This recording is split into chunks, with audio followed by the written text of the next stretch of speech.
All right, welcome back to another episode of Phoenix Edge. This is an RPG and gaming news podcast. My name is Hat. And I am Stan. And I'm Lane. And hello, everyone. This is BioPhoenix here. And today we are going to be talking about, first off, what we've been playing. Then we're going to get into the new details that were talked about in the Wired article on the PlayStation 5. Very exciting. And then there was a Famitsu interview with Kitase where he was asked about the possibility or likelihood of a Final Fantasy VIII Remake. And so we want to get into some of his comments there. And then we're going to talk about the Sega Classic or Sega Genesis Mini and probably transition that more into a general topic on mini consoles in general. But we want to talk about some of the RPGs that are on the Sega Genesis Mini, talk about why or why not we're interested in this console, and then, like I said before, transition that into a more of a discussion based on the mini consoles in general. And then we have a question from Decoy Mantra. Excuse me. He says, with Final Fantasy VII being reimagined as an action game, Yakuza going turn-based, and series like Persona getting fighting and hack and slash spin-off games, are there any other RPGs you would like to see in a different genre? A very interesting question, so we're excited to get to that. But before we continue on with the podcast, we have to give some shout-outs here. First off, we have Lane and BioPhoenix joining us this week. Both of them are repeat Phoenix Edge guests. So first off, if this is your first time checking out Lane, he was on the prior podcast, filling in for Eric, who's going to be back next week. He's on his honeymoon right now. But Lane, let's start off with you and just give some people that are listening an idea of your YouTube channel. Where can they find it, what you do, and just give us kind of a rundown of what you do on YouTube. Sure. So yeah, I'm Lane. My YouTube channel is called Heavy Dodge 426. And basically I'm still kind of experimenting with what works and what doesn't work with my channel. But right now I am doing a lot of game pickups videos. I will visit a lot of retro video game stores if I'm checking out a new town for the first time or passing through. And I like to show off the games that I've picked up at that particular session. And also, I will generally do a short review style video talking about games that I've recently completed, or maybe I didn't complete them and I'm giving the reason why I didn't complete them, why I decided to drop them. So yeah, sort of a review style video. I try to keep the first half spoiler free, so don't be swayed away from watching those videos if you haven't played the game. So I will clearly let you know when I get to the spoiler section. So yeah. By the way, I haven't watched all your videos, but I've watched a good number of them, and I checked out your original Xenoblade Chronicles review. I thought it was pretty good. I didn't agree with completely with your final conclusion, but I could see how you got there, and yeah, it was really, really good. So I highly suggest that one for sure. So yeah, thank you. Yeah. BioPhoenix has been in the YouTube game since the dawn of time, but yeah, I have. But go ahead and fill us in. That old channel is gone, but it's all good though. I'm happy with the one I have now. But anyways, though, yeah. So for anyone that doesn't know who I am, which I can understand not knowing, I do a lot of game reviews on many different older games that not many people talk about. I try to usually cover a lot of the really, really obscure ones and even stuff on like obscure systems when I can. And of course, on the side of that, I also do many other things. Like I also do some streams. I do anime reviews every once in a while. And yeah, I also do pickup videos as well, but I haven't done one in a while though. But yeah, that pretty much covers up my channel to sum it up quickly. Yeah. Definitely go check his channel out. Not only will you find some games that are not commonly talked about. Yeah, he talks about other bigger games too, but you'll definitely see some games that you've probably never heard of, but will spark some interest. So definitely recommend BioPhoenix's channel. Very good stuff. Yeah, that's pretty much my main goal is that, like maybe even if there's a game that I played that like I may not have like liked too much. If someone else likes it and they found out through me, I mean, I'm more than happy about that. Yeah. Yeah. I mean, like I said, it's very, very good stuff. I mean, especially a lot of the Japanese content that you've been kind of getting into, where a lot of times you can't even find an English translation. So it's really cool stuff. Really, really good stuff. Yeah, I thank you. Mm-hmm. And so yeah, that's the panel for this week. As normal, I want to let everyone know that we are media partners with RPGFan.com.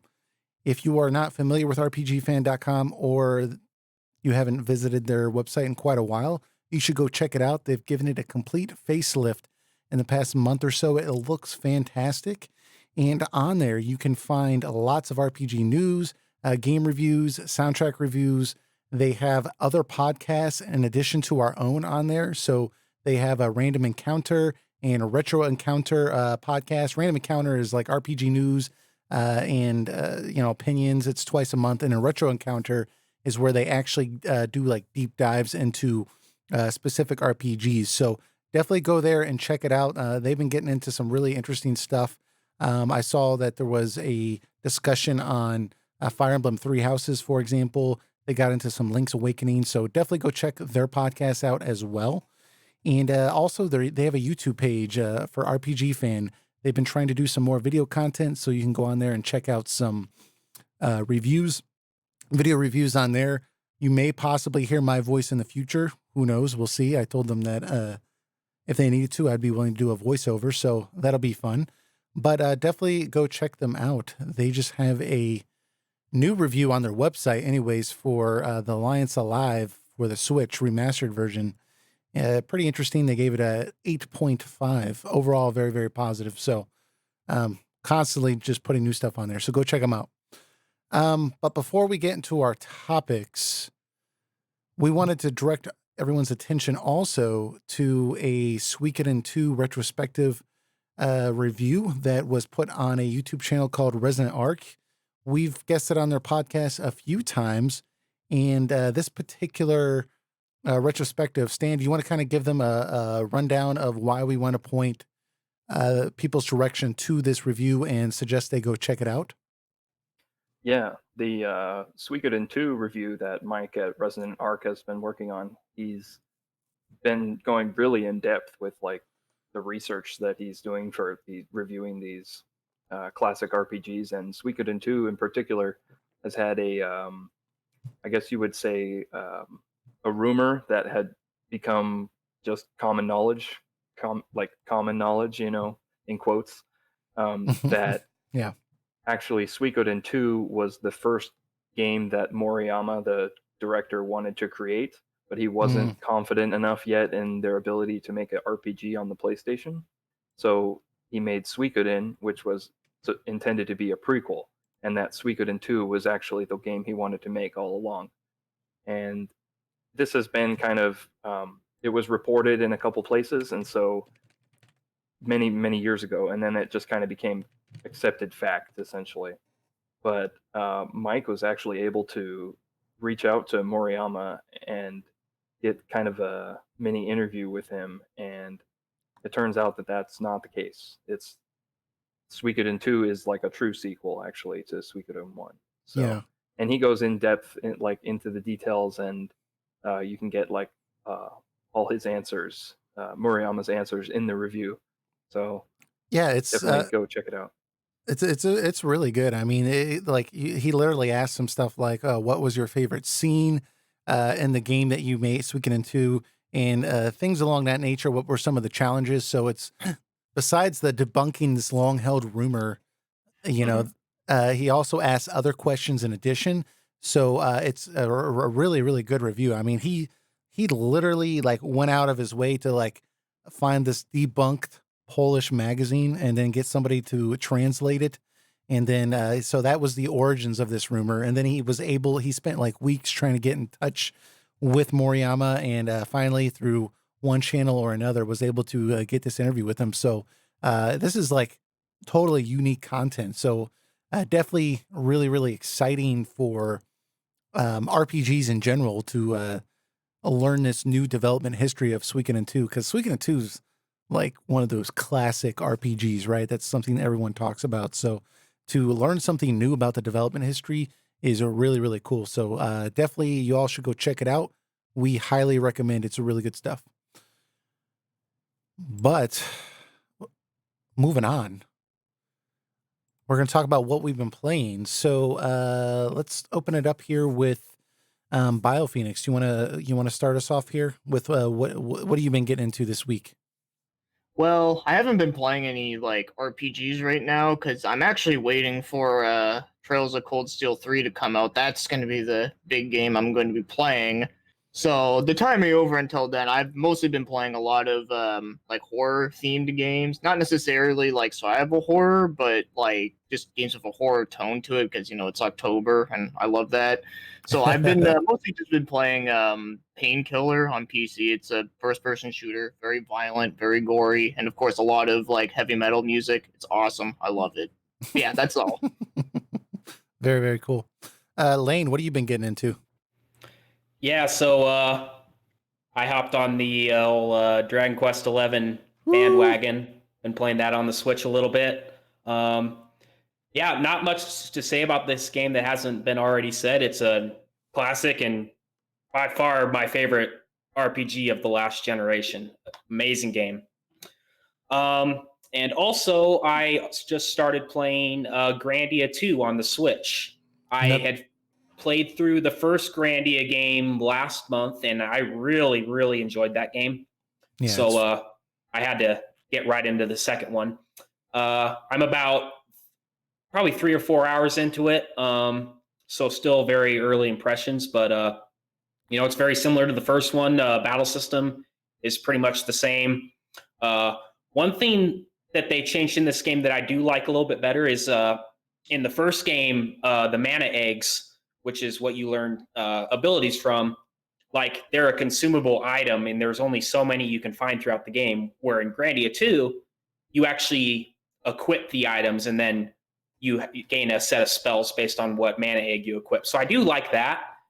There's a little bit less pressure, I guess, to find all of the mana eggs. Yeah. Now, I don't really know if it's like a Final Fantasy IX style where like over time you will learn those skills permanently. But I'm kind of hoping that's the case, or maybe even you get better mana eggs over time, which have a larger selection of spells that you can use. So haven't quite figured that out, but loving the game so far. I also really like the relationship between I can't remember the bird and the main character is pretty funny. So yeah, there's a lot of colorful banter in that game, and that's one of the reasons I like the first one as well. Is that I felt like the dialogue was for the most part pretty good. Like it was actually some thought was put into it. So yeah, I agree. And really good stuff. Yeah, it's a great game. I really like those like lighthearted RPGs. That's also why I really like the Dragon Quest series. And speaking of Dragon Quest, I'm also still playing Dragon Quest 2. I think I'm probably close to the halfway point in that game. I mean, there's not really a whole lot to say about that. Those old Dragon Quest games, you level up, you equip gear, and spend about half your time Googling where you're supposed to go next. So, you guys know how it is, but still loving it. And the funny thing about Dragon Quest I've realized is, I don't know what it is, but generally I don't really enjoy grinding in games. But something about Dragon Quest, I can just grind for hours in those games and not get bored. I don't know what it is. I think that, and I've noticed the same thing, and I think that it's a combination. Well, I don't want to say, I'm not sure if it's just really well balanced, I find, and that if you do grind, it feels very satisfying. Whereas other games, you're just like, you could easily beat the game already, but you're just grinding just to grind, right? Or there's not really, you're just trying to God mode the game at that point when you're grinding. But with Dragon Quest, it's just really well balanced. It just feels, it's just a very well built difficulty, I guess you could say. So yeah, and the other thing is, I think it is kind of fun like grinding like the metal slimes and the king metal slimes. It's kind of fun because there's kind of a strategy to it. Like, you know, you have to land critical hits, as you guys probably know, but Right.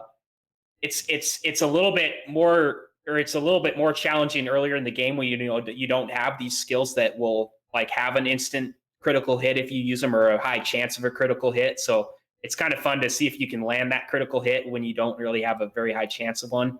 And then later in the game, when you're like in Dragon Quest 11 post game, when you really are trying to get to max level, it's like, yeah, it's no problem. I can kill King Metal Slimes all day long. Yeah. Dragon Quest 11, that was the first game that I actually grinded the metal slimes. And once I realized you could do that, I was just like, Jesus. Like, I always knew you could do it, but like, once I actually did it, I was just like, this is amazing. Like, Yep. I should have done this way earlier. But Yeah. but it still took like 5 hours, 5 or 6 hours for me to go from like level 72 to like level 99. Yeah. Which, yeah.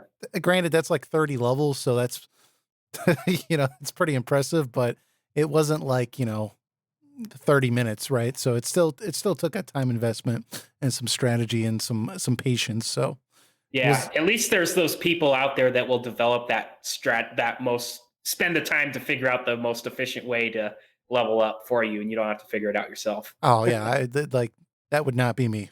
Yeah. Nope, me neither. Yeah, but cool, very very cool. Yep. Go Before we ahead, Bo. continue, sorry. I wanted to just clarify something with Grandia 2, was that because I beat the game before and I actually adore it. But yeah, both the mana eggs, they are the skills that you get with them, they are permanent as long as you equip them with the character. And yes, you do get more of them later on in the game too. Awesome. Yeah. Awesome. I like that. Yeah, Very it's cool. great. I'm still working my way through Grandia 2. Like I may be like 17 or 18 hours into the game. It's just I've had so much stuff to play that I've kind of put it to the side, but I keep wanting to go back to it. So very interesting. Yeah. Stan, what do you got? Eric will be not pleased to know that Dragon Quest has sat here on my desk. I haven't made any time the last week to play it, but Lane jumped into it, so 1 out of 2 is not bad, right? Yeah. Yeah. Why not? And other than that, I've just been playing some Monster Hunter Iceborne with friends. The quest for never-ending loot and I better got you. gear. It goes on and on. Game is a lot of fun. I've talked about it before on a previous episode, but yeah, I've just been making more progress in that game. Very cool. Well, what about Horizon? Have you played any more of that? No. Oh, you're killing me. You're killing me. I should have, yeah, but Yeah. people were free this week, so I spend a lot of time playing multiplayer Monster Hunter. See, this was because you have roommates, right? Mm-hmm. Yeah. So, like, I have a similar experience. I used to be in the Marine Corps, right? And, of course, after getting out of like boot camp and like the initial training and all that, the first time I got out of that, they put me in a barracks room and I was with a single room with 3 other people, right? And then, slowly that got less and less to the point where I got my own room, but it took years, right? And so during that period of time, I played significantly less JRPGs because, we could only have one TV in the room, and I'm not going to sit there and play Final Fantasy VII while like 3 other guys just sit there and watch me, because they weren't into it. They were into like Call of Duty and stuff like that. So I can totally get it. Like a lot of times it feels a lot easier just to play games that you can play with other people, especially when you are living with those people. It totally makes sense. So yeah, and we also have like a big board game collection. So at least like once a week we sit down and all play a board game. So interesting. yeah, And between that and Monster Hunter, I didn't have much time for single player games this week. Totally But understandable. for sure, this week, Dragon Quest 11. I have to before Eric comes back. Otherwise, I'm gonna get He's gonna be like scolding on the next Get kicked podcast. off. Yeah. yeah, he's gonna be like, I got married, I went on a honeymoon, I went on a cruise, I He's came like, back. you had 3 weeks, right? 3 weeks, and why not? Why haven't you played yet? Yeah, so definitely this week I gotta at least get a few hours into Dragon Quest 11. Yeah. Well, I think you're gonna enjoy it. So, but at this pace, it'll take you about 12 years. Yeah. But that's okay. It'll be a smooth ride. So for me this week, I've been playing Final Fantasy 3 on the DS. Now, kind of interesting story with why I went that route. It's actually not that interesting, but I switched power companies this week, guys. my my electric power company, I checked my bill this month, and I have a 1-bedroom apartment, right? And my bill was like $450 for my power bill. For electricity? Yeah, and I was like, "What?"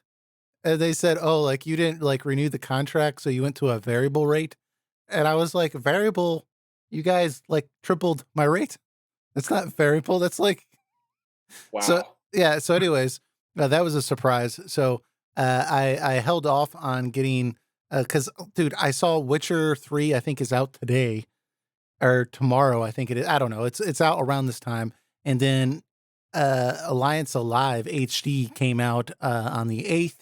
And then Children of Morta was another another game that's coming out on Switch. It's been out on other platforms as well. But the Switch version was delayed till the 25th, I think. So for all good reasons, there's no problems with the game. They just want to polish some things off.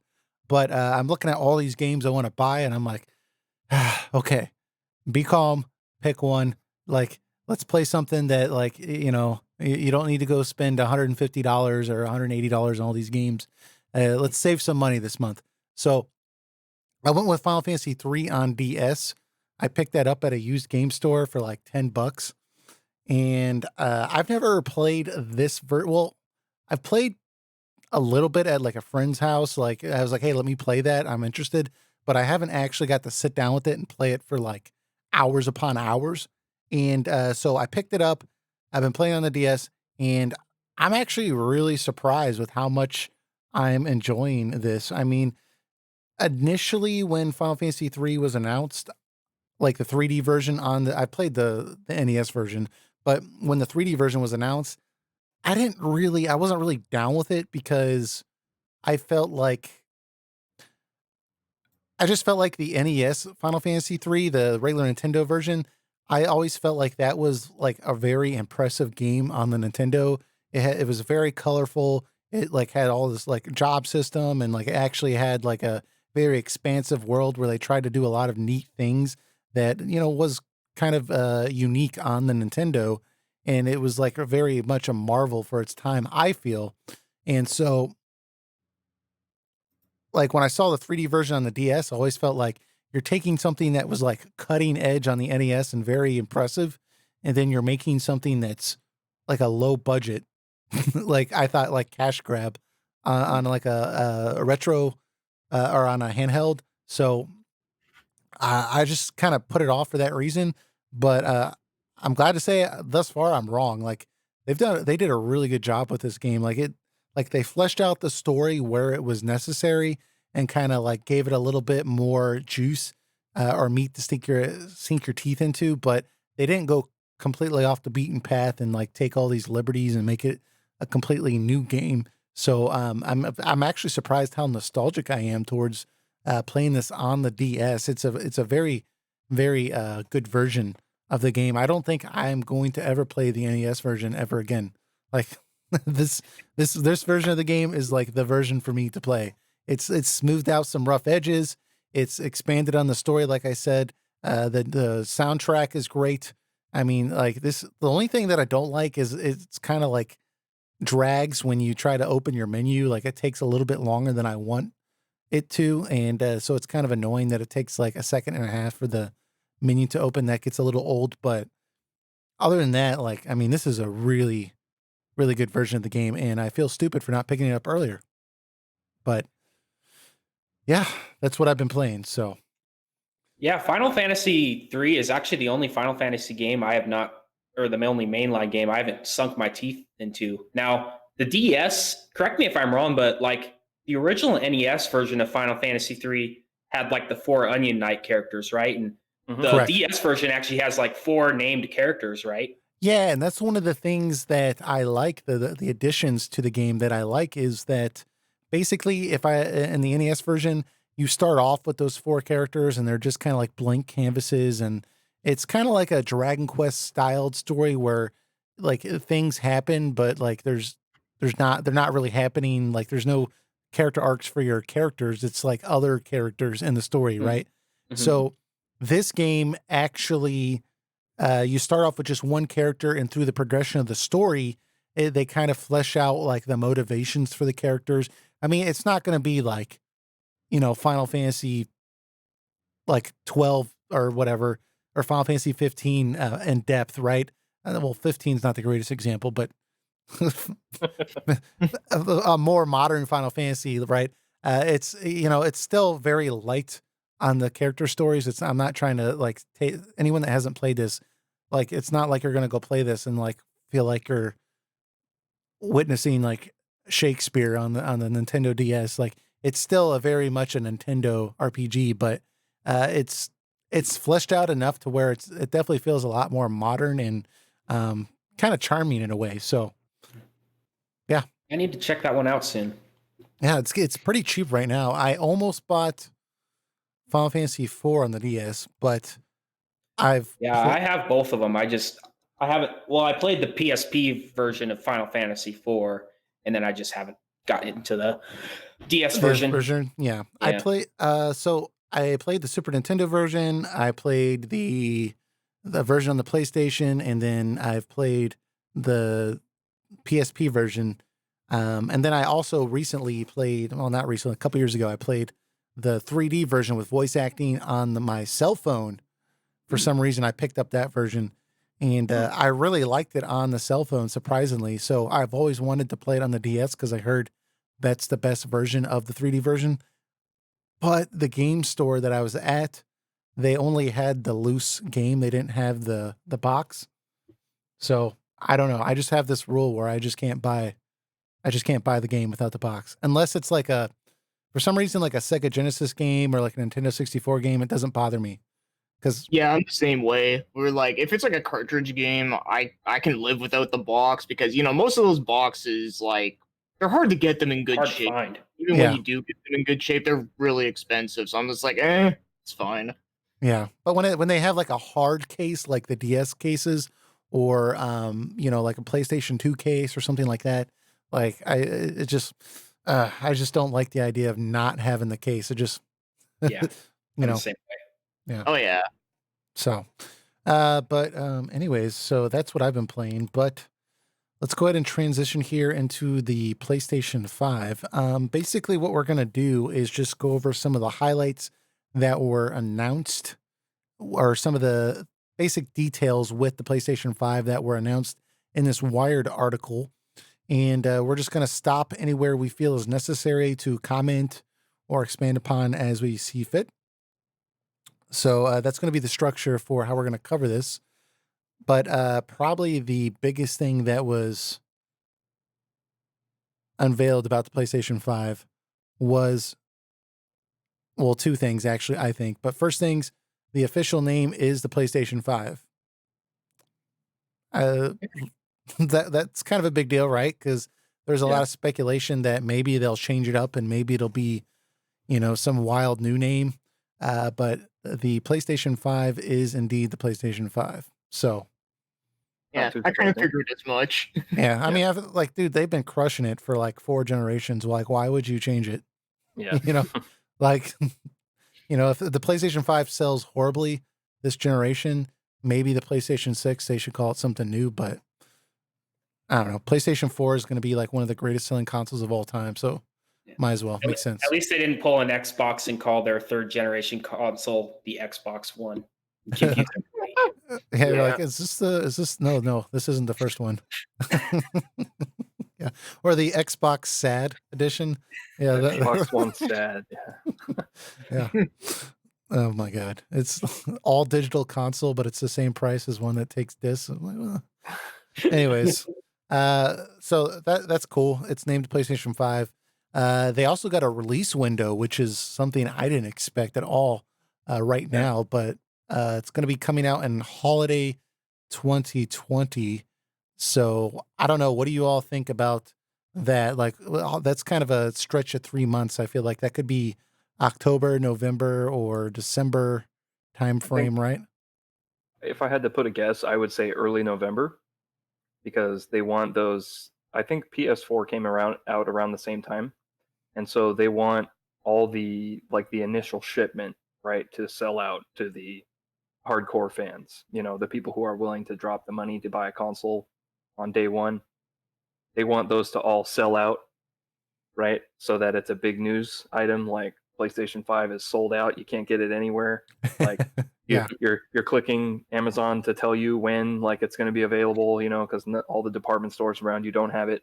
And they want that to create a ton of hype going into Christmas Well, shopping season. yeah. And then, That the PlayStation 5 is going to be the big ticket item. It came out, early November. Now you can't find it anywhere, but it's going to be available on Black Friday and it's all that, that whole well, consumerism marketing thing. yeah. I Like, think that, sorry, go ahead, Bob Phoenix. oh, I was just gonna say, yeah, like I've noticed that a lot of consoles lately, like even from like 7th gen, like they've always came out on like November 20th or November 15th or somewhere between there. Yeah. Yeah. Yeah. Well, I think that, well, first off, when is Black Friday? What date is Black Friday? Let's see. I feel like I should know this.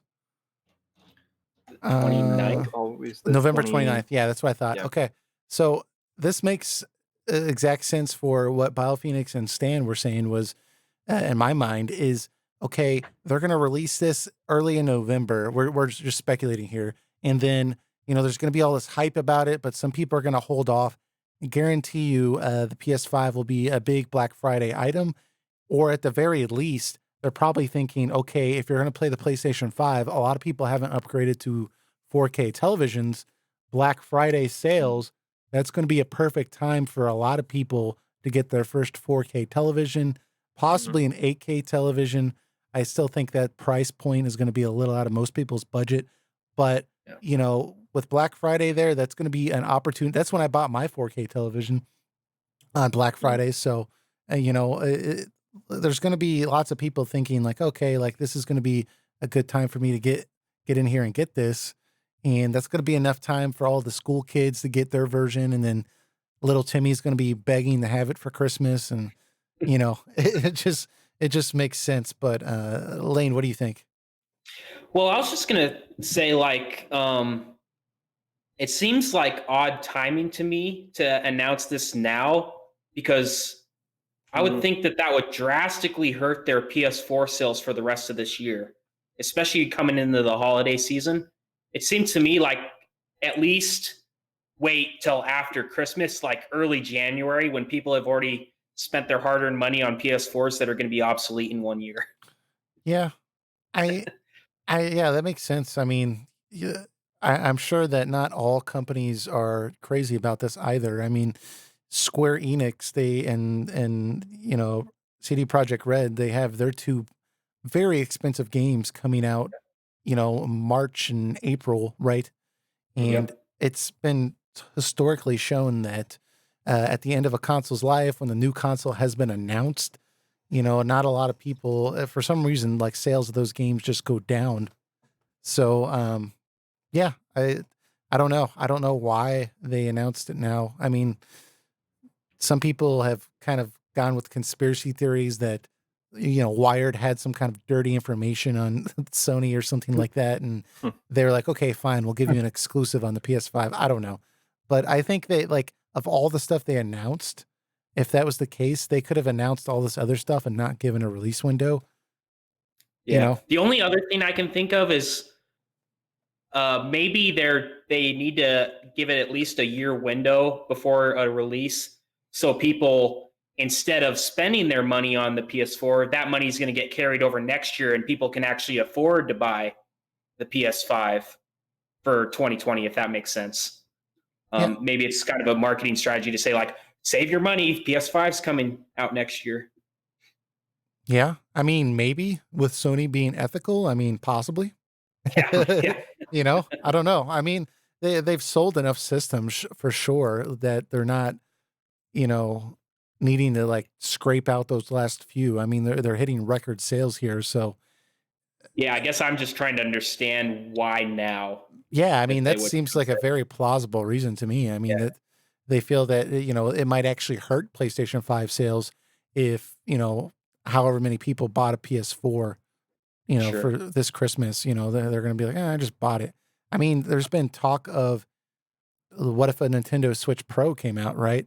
And a lot of people have said, well, I just bought the Switch Mini and I already have a regular Switch, or I bought the new model of the Switch that has a longer battery life. I would be upset if a Sure. Switch Pro came out now. That I mean, they just spent this money. So I guess that's probably a good reason too. Makes sense. Oh, one thing I would like to say is that if the PS5 is like backwards compatible, wouldn't that like kind of like save with the with FF7 remake coming out and with Cyberpunk, I think it is. Yep. Yeah, like wouldn't it that like like if you bought like those games on PS4 like next year and then once PS5 comes out, like you could still be able to play those games just fine. That's a really good point because Hmm. I don't know. I mean, technically, I know, for example, Final Fantasy 9, that game sold distinctly worse than Final Fantasy 8 and Final Fantasy 7. And it was attributed to being at the end of the PlayStation's life cycle, but the PS2 could still play PlayStation games. I don't know why. I mean, I don't know why. Maybe people are just hyped about the next generation.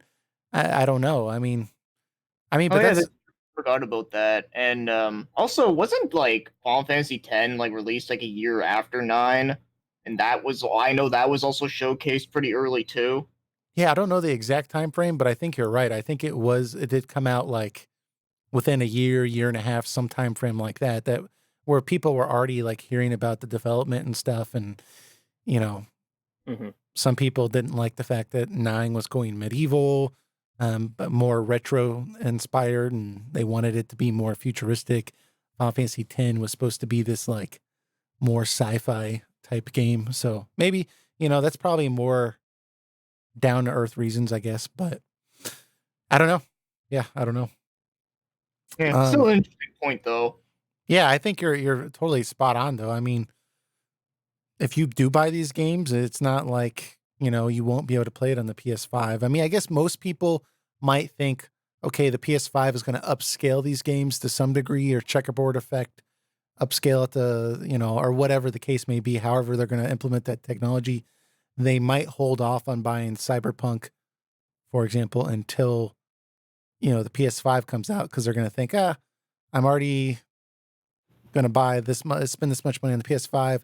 Cyberpunk will be $40 or something like that by Christmas time. I might as well wait. It'll look better on the PS5. It'll play better. I don't know. I'm gonna buy it day one. You're buying it Day one. PS5 day one? No, well, I don't know. I Oh, haven't seen a price for the PS5. right. I thought they were saying, or maybe this is just speculation, but $500. I've Does that seen that. sound? Yeah, I've seen that floated around. I'm not sure if they've actually confirmed that, but that's kind of the price point I've been seeing. Has anyone else seen the price confirmed? No, I Nope. haven't. Yeah. Let me look this up. PS5 price, just to make sure. I don't think they've put it out there yet. I think 400 would be like a decent spot because I think 500 like I mean it could be like really good like depending with all the other stuff, but at the same time it could also be like a little bit too much. Yeah. Hmm. Um, I don't know. I personally think that with the stuff that they talked about the PS5 is going to do, I definitely think they're looking towards the future, right? And for like having this be a console that can actually withstand a traditional console life with technology moving so fast. So I think that Sony's going to take a hit on the when this thing comes out, what price wise. I think they're just going to accept that, okay, with every console sold, we're going to lose like $50 with the idea that, okay, by, next year or a year and a half from now, we're going to be making money on this. But like, I think they're going to do that so that they can afford to have like this more advanced technology that might be a little out of reach in the console. But I could be totally proven wrong with that. We don't know.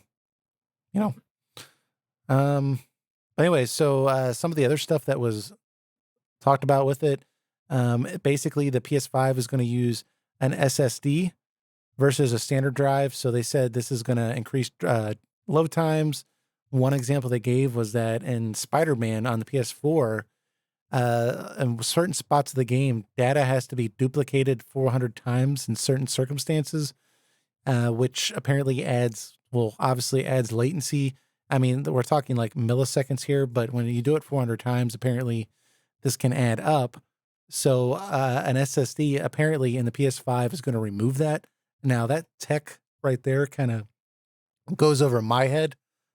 What I'm getting from that is it's just going to be a lot faster, but I don't know if anybody here is more tech savvy than I am. No, I'm not. Okay, cool. Well, I actually work with embedded systems. That's what I do for my day job. So, and basically, flash memory, which is what a solid state drive is, can actually be loaded it can be read about 100 times faster than a normal 5400 RPM hard drive can be written.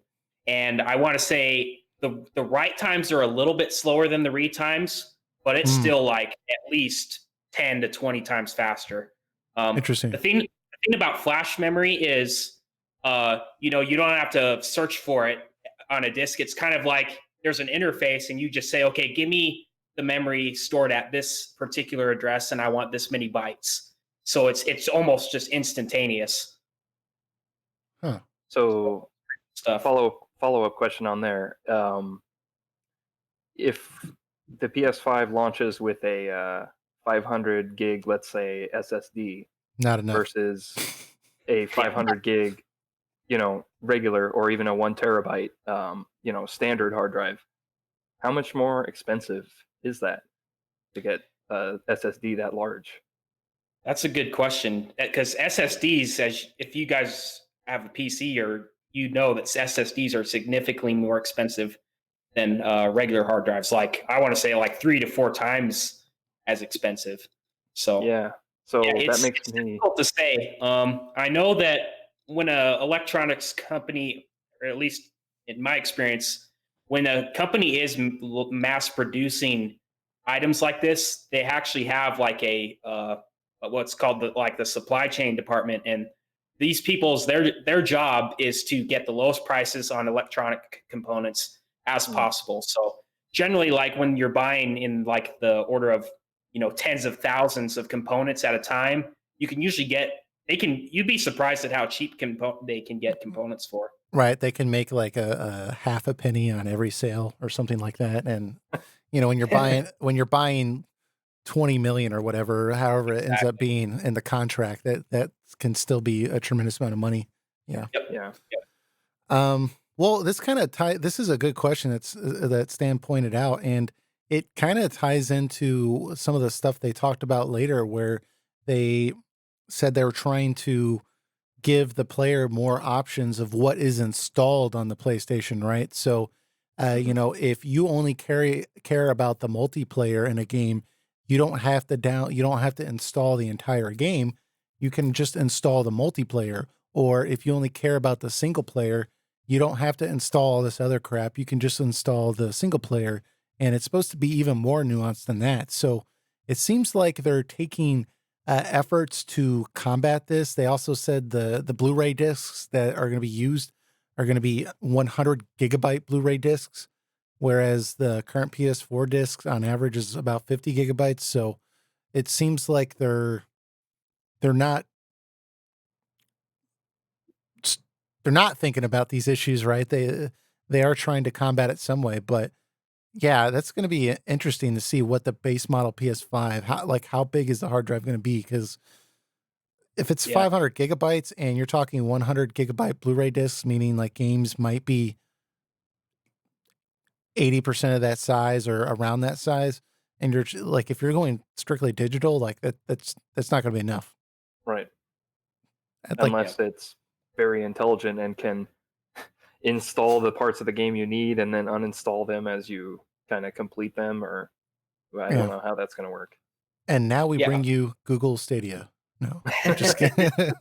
Yeah, one thing that I think we might see, I think you touched on it a little bit, Hat, but being that they will know with the solid state drive, being that they won't have to duplicate data just to optimize the amount of time it takes for the disk to find that data, I think we will find that games will be a lot smaller, maybe not a lot, but a little bit smaller than they used to be, at least the amount of storage that actually goes on the hard drive itself. Because it's going to be still compressed to fit on the Blu-ray disc.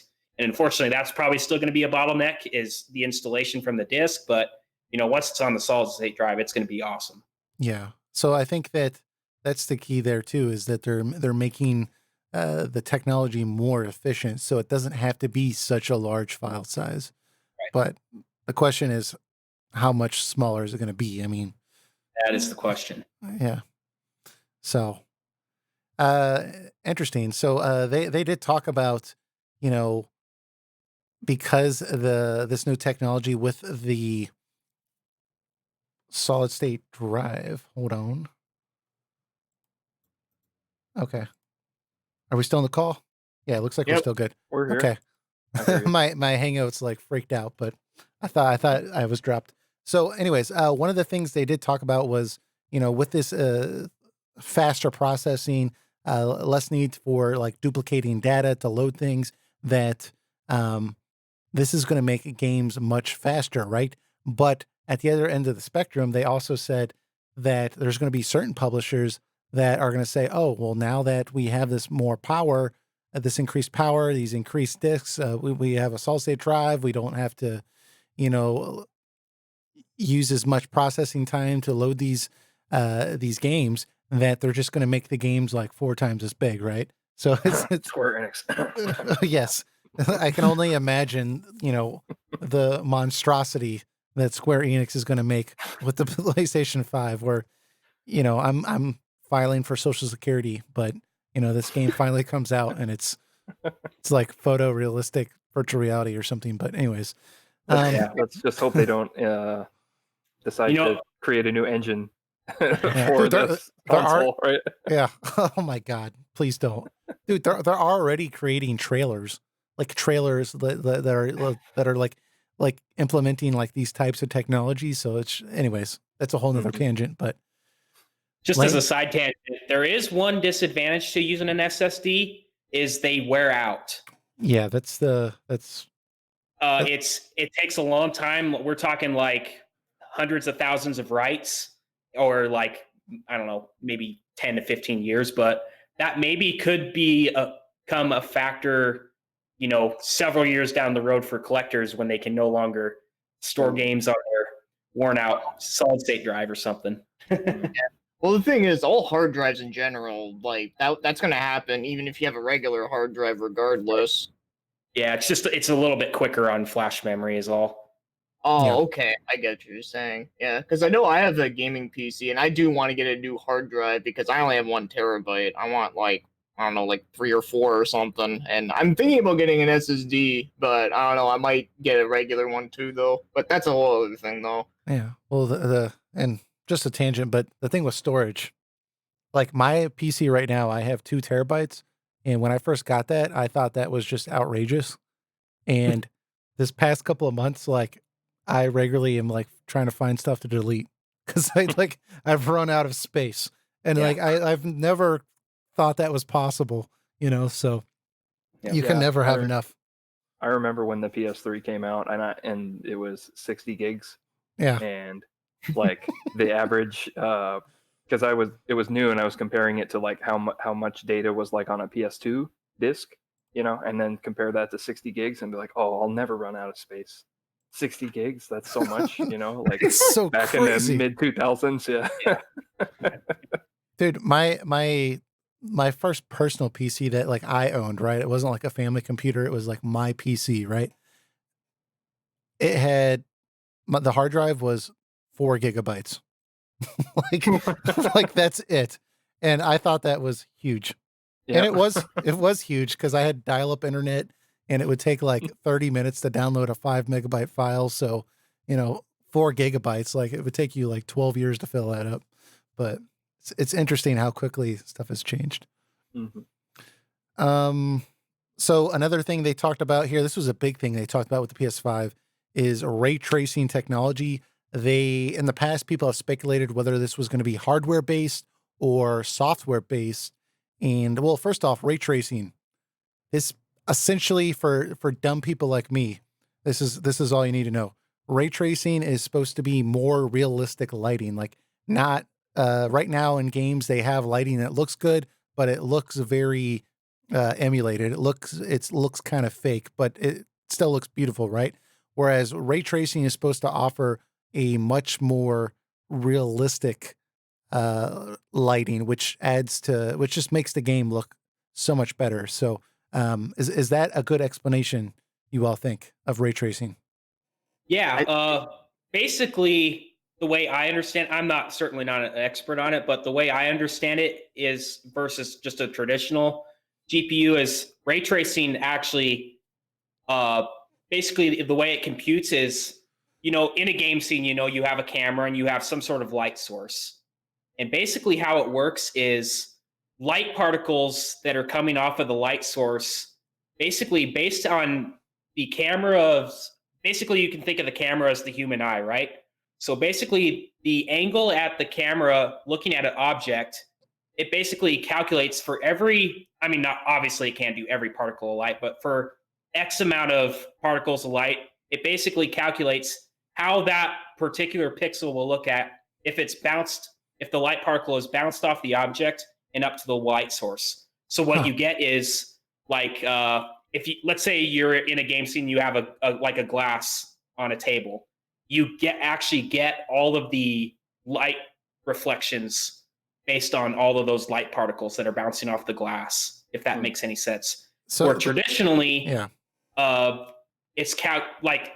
traditionally objects in a game have what are called shaders, and basically how that works is it's sort of a let's say you have the color green, that shader is also it could range all the way to a white and all the way to a black based on its sort of shadow position relative to the light source, if that makes sense. So by actually computing the light particles, you get a more realistic look of how the object would look reflecting light. Yeah. Like if you look at, there's all sorts of YouTube videos with ray tracing on, ray tracing off, and like it does make a really impressive difference. So, but they confirmed that this is going to be hardware based. Now, I'm not sure why that's a big deal. Well, I guess I can kind of see, hardware based ray tracing is going to be better than software based. Yeah. But so the reason that hardware based generally, this kind of goes for any sort of computation, but hardware based computation is generally better because it doesn't require, what's the word? Well, there's no clock cycles that are executing this program, right? It's just all circuitry. Okay. Doing all the calculations. So okay. Makes sense. Yeah. That's the easiest way I can explain it, I guess. Interesting. We appreciate it. Yeah, thank you. Because I would have lit Twitter ablaze with me trying to explain this with my Wikipedia research. So, anyways, so it's going to have hardware-based ray tracing, and so I think a lot of people felt like they weren't software-based ray tracing would have been cheaper, so they weren't sure that it was going to have more hardware-based technology like this. So the fact that it is going to be in there is exciting.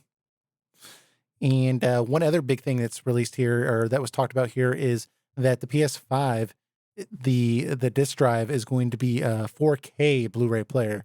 The PS4 Pro supports 4K streaming and 4K upscaling in games, but it doesn't play 4K Blu-rays, I guess, right? So, or the fact that it can play that in the disc drive, that's a leap forward. So that's pretty cool. We already talked about it can install parts of the game, just like a single player. So that's pretty cool. One of the other things they said they're going to focus on is you can see what's going on in a game, right? Without having to click into it or boot the game up. So you can just highlight or hover over a game's profile, and it will like immediately let you see what multiplayer matches are available, or in a single player game, you can see where you left off without having to boot up the game. So it's supposed to be, from what they described, like immediate. Like it just shows that, like, almost, I don't want to say streamed, but it'll just show the matches available, or you know, the part in the game where you left off last, and that way you can make that determination of if you want to play the game that much quicker, without having to, you know, load the game up, you know, load your save file and see like, oh, where am I at? What's available? You know, it's just making it more accessible. Man, that'd be so helpful for me. Yeah, yeah, for sure. Well, it's kind of like, I don't know when YouTube, and then this is again probably a much more basic version of this, but I don't know when YouTube implemented this, but when I'm scrolling on videos with my phone or on PC, if you hover over the video, it'll let you like watch a part of the video, or now like almost a full video. But like once they implemented that, like it was like, wow, I did not know I needed this. Because before, like I would actually like click on the video, and then like just to see if I wanted to check it out, and it would be something I thought it wasn't, and then I would like click away, right? And that would hurt the YouTuber, because you know, the less time someone stays on the video, that hurts the engagement. So the fact that like they offered that in YouTube, I saw a tremendous benefit. So I can see with gaming, that would be definitely really awesome. One totally awesome thing that they talked about too here was the new controller for the PS5. It's supposed to have an enhanced rumble. I think they called it haptic feedback. So a journalist got to sit with a game and test this out. And they just played random demos. They weren't like actual games, I don't know, that were going to be released in the PS5. They're just like tech demos. But the rumble is so nuanced that they said you can distinctly tell the difference between running across sand and running across ice. Another example they gave was running across a wooden bridge. The controller gave a bouncy sensation that they said this just is not currently prevalent in the DualShock 4 controller. So that makes me want to try that out. I don't know how expensive that controller is going to be, you know, to replace. Yeah, but Yeah, I find controllers in general are pretty overpriced as they are. So right. Well, I mean, but this sounds like this is like they're trying to create more immersion with the game. I mean, they even talked with like adaptive triggers. So they gave an example of pulling a bow back. In a traditional bow, when you pull it back, the, you know, longer that you pull it back, or the longer you hold it back, the more difficult it is to maintain that.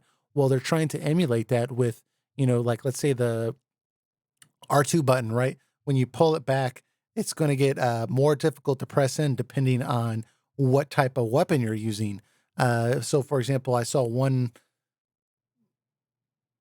example that was given was, you know, if you have a heavy axe that you're swinging, it might be more difficult to press the controller in because it's a heavier weapon. But if it's like a dagger, it's going to be like a quick, like millisecond touch in, right? So it's going to, you know, between that and the increased sensitivity with the vibrations, it's supposed to be game changing, I guess, right? It sounds very interesting. It makes me want to play games like this and see the type of difference this can bring to playing the game. So, yeah, it's gonna feel very different. yeah. However, I can see all the pro like Call of Duty players, you know, like just going disable rumble immediately, right? They don't want any kind of haptic feedback messing with their kill death ratio or anything like that, right? Yeah. None of this nonsense. Well, I could Yeah. see that. I could see them wanting the like extra sensitivity to like, okay, like I'm on cement, I'm on ice, I'm, you know, maybe that might kind of get them in the zone a little bit more. But yeah, like I don't know. I'm in the middle. Like this adaptive trigger thing, it sounds cool, but I don't know how cool it's actually going to be. I think Right? it just depends on the game that you're playing. Like I think in some games it'll probably work really, really good, but then you'll have other games where it might get annoying because it just feels a little unnecessary. I don't know. Right. Well, and how adaptive are these triggers going to be? I mean, am I going to be like gritting my teeth trying to get like to hold the R2 button in? Because like Horizon Zero Dawn 2, I've been like holding the bow for like 2 minutes. That would be a very good. That would be a very good game to show off that kind of trigger sensitivity. Yeah. Like sequel for Horizon Zero Dawn. Like if you're level 1 and you try and equip a level 60 bow, like there's so much resistance you can't get pulled back. It's just like it just like seems like it bricks your controller because it just like the buttons don't work. Yeah. But another thing about this haptic technology where I think it would really shine is in VR. Like it makes me wonder how because I'm sure they're working on it. They just haven't really said anything about it, but I'm sure that PlayStation VR could have huge innovation with the haptic technology, especially if they did it so where like they give you the sensation of touching things. You know, while you're playing the game, maybe you have like this sort of haptic glove or whatever, and that you can actually feel the sensation of holding a sword or holding a gun. So if they have that in the controller, it makes me wonder, like, what are they not telling us? Like, how far have they actually taken this? Yeah. The moment this goes to VR, this is just gonna like dominate the porn industry. I mean, with your with your haptic devices, you know.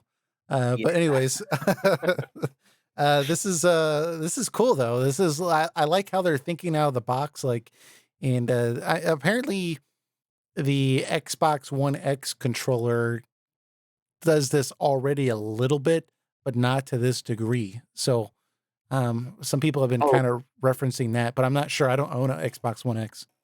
Oh, you're talking about the Elite controller, right? I guess does it have haptic feedback? I don't know, but I know that for the Elite controller that they have is like a lot more expensive than like your standard controller, and you can like integrate. You can change out like many parts of it. It's kind of weird, but apparently it's really good though. But don't have an Xbox One, and if I did, I not spending like almost $200 on a controller. Yeah, that's the thing. Like, I'm sure, like, if I could spend like 12 grand on a controller, I'm pretty sure it would be like totally immersive. But I mean, 12 grand's a little ridiculous. But like Bio said, like $200.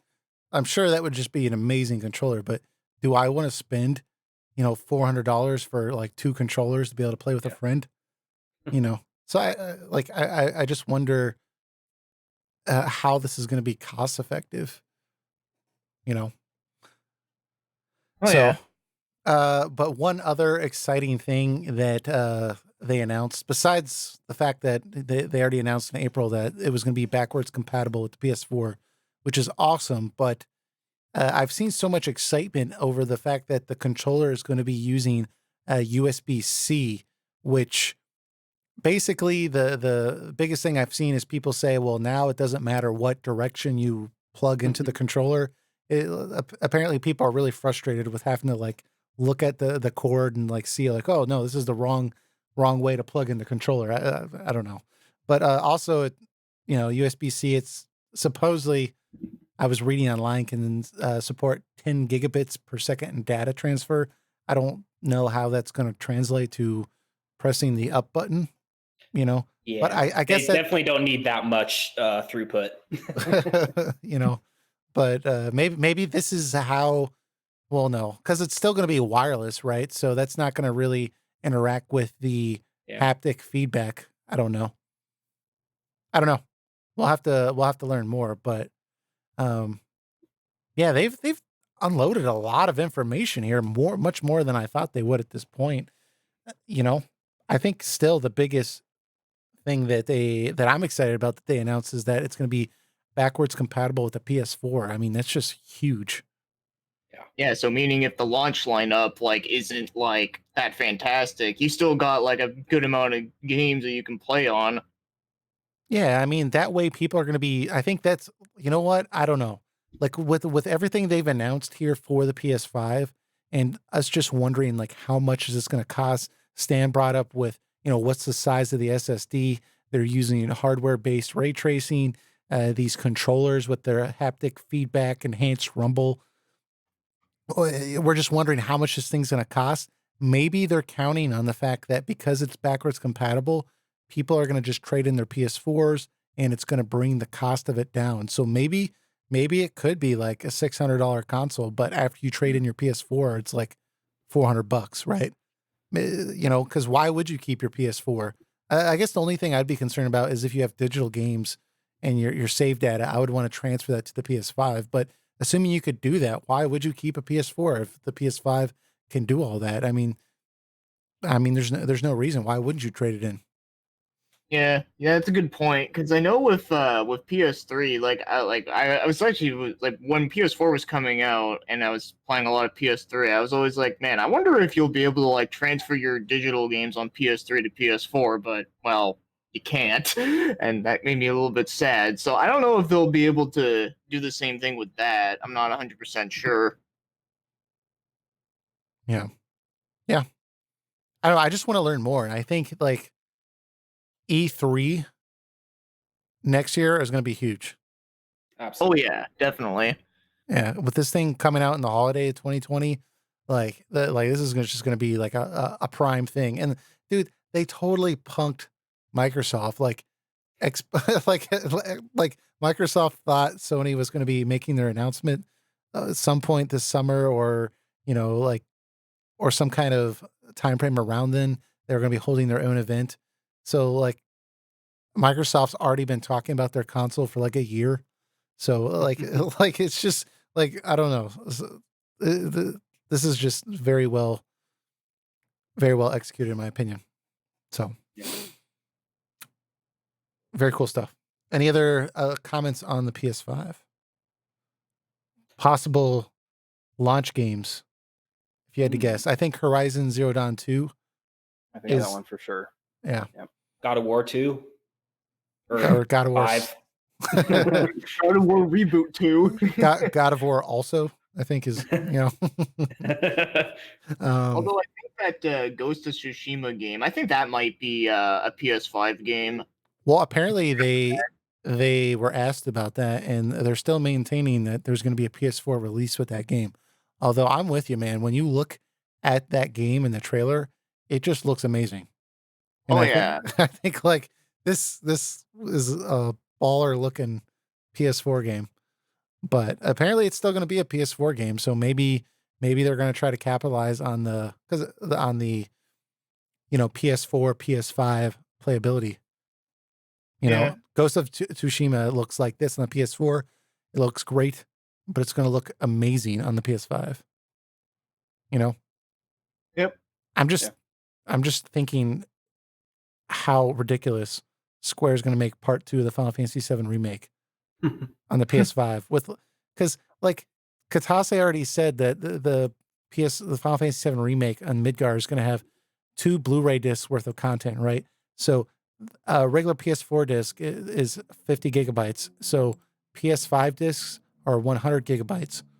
That's 2 PS4 discs of content. Like they're already thinking like, okay, we're gonna have a re-release of this game. It's For sure. Yeah. Yeah. Anyways, so very, very cool stuff. Looks like here in the comments, I would like to see Dragon Quest 12 for launch RPG for the PS5. That would be cool. But like they haven't even acknowledged that they're working on Dragon Quest 12. I don't think. That would be very cool. Maybe not for a launch, but for like maybe later on down the road, yeah. Yeah, definitely.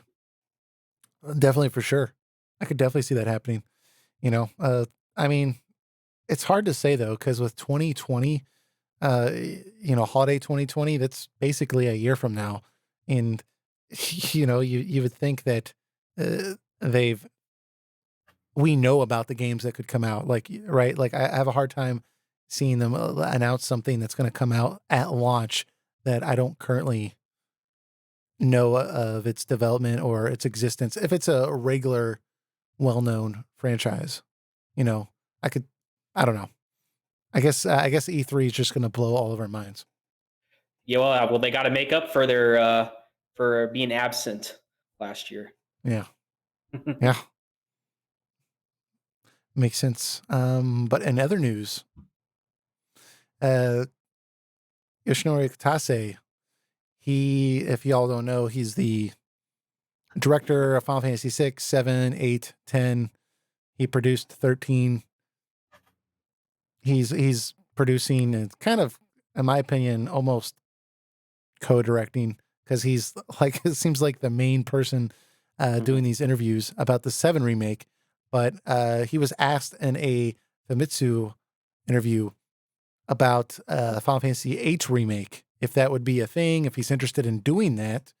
And in the article, he says, basically, to just summarize it, he basically says that he wanted to do the Final Fantasy 7 remake. He's just happy that he could do the 7 remake, and that he wants the younger generation to remake the Final Fantasy 8. He doesn't, basically, I kind of got the impression that it would be cool to do an 8 remake, but he thinks that he's going to be basically not with Square Enix, retired by the time 8 remake is a reality. Because if you think about it, the Final Fantasy 7 remake has been in development, or at least announced, since 2015. So by the time the game comes out, just about 5 years, and that's just part 1. So by the time, like, I don't know how many parts this is going to be, but let's say it's 3 parts. It could potentially be like 10 years, right? Until we're completely done with this. Maybe less. Maybe, they found some way to streamline this. Maybe they can get the other parts out quicker. But even then, like, at least 6 more years. So, and he's already like 51, 52 years old. So he's going to be like almost 60 by the time he's done with that. Is he going to want to sign on for like another like 15-year commitment? No way. I Like, wouldn't.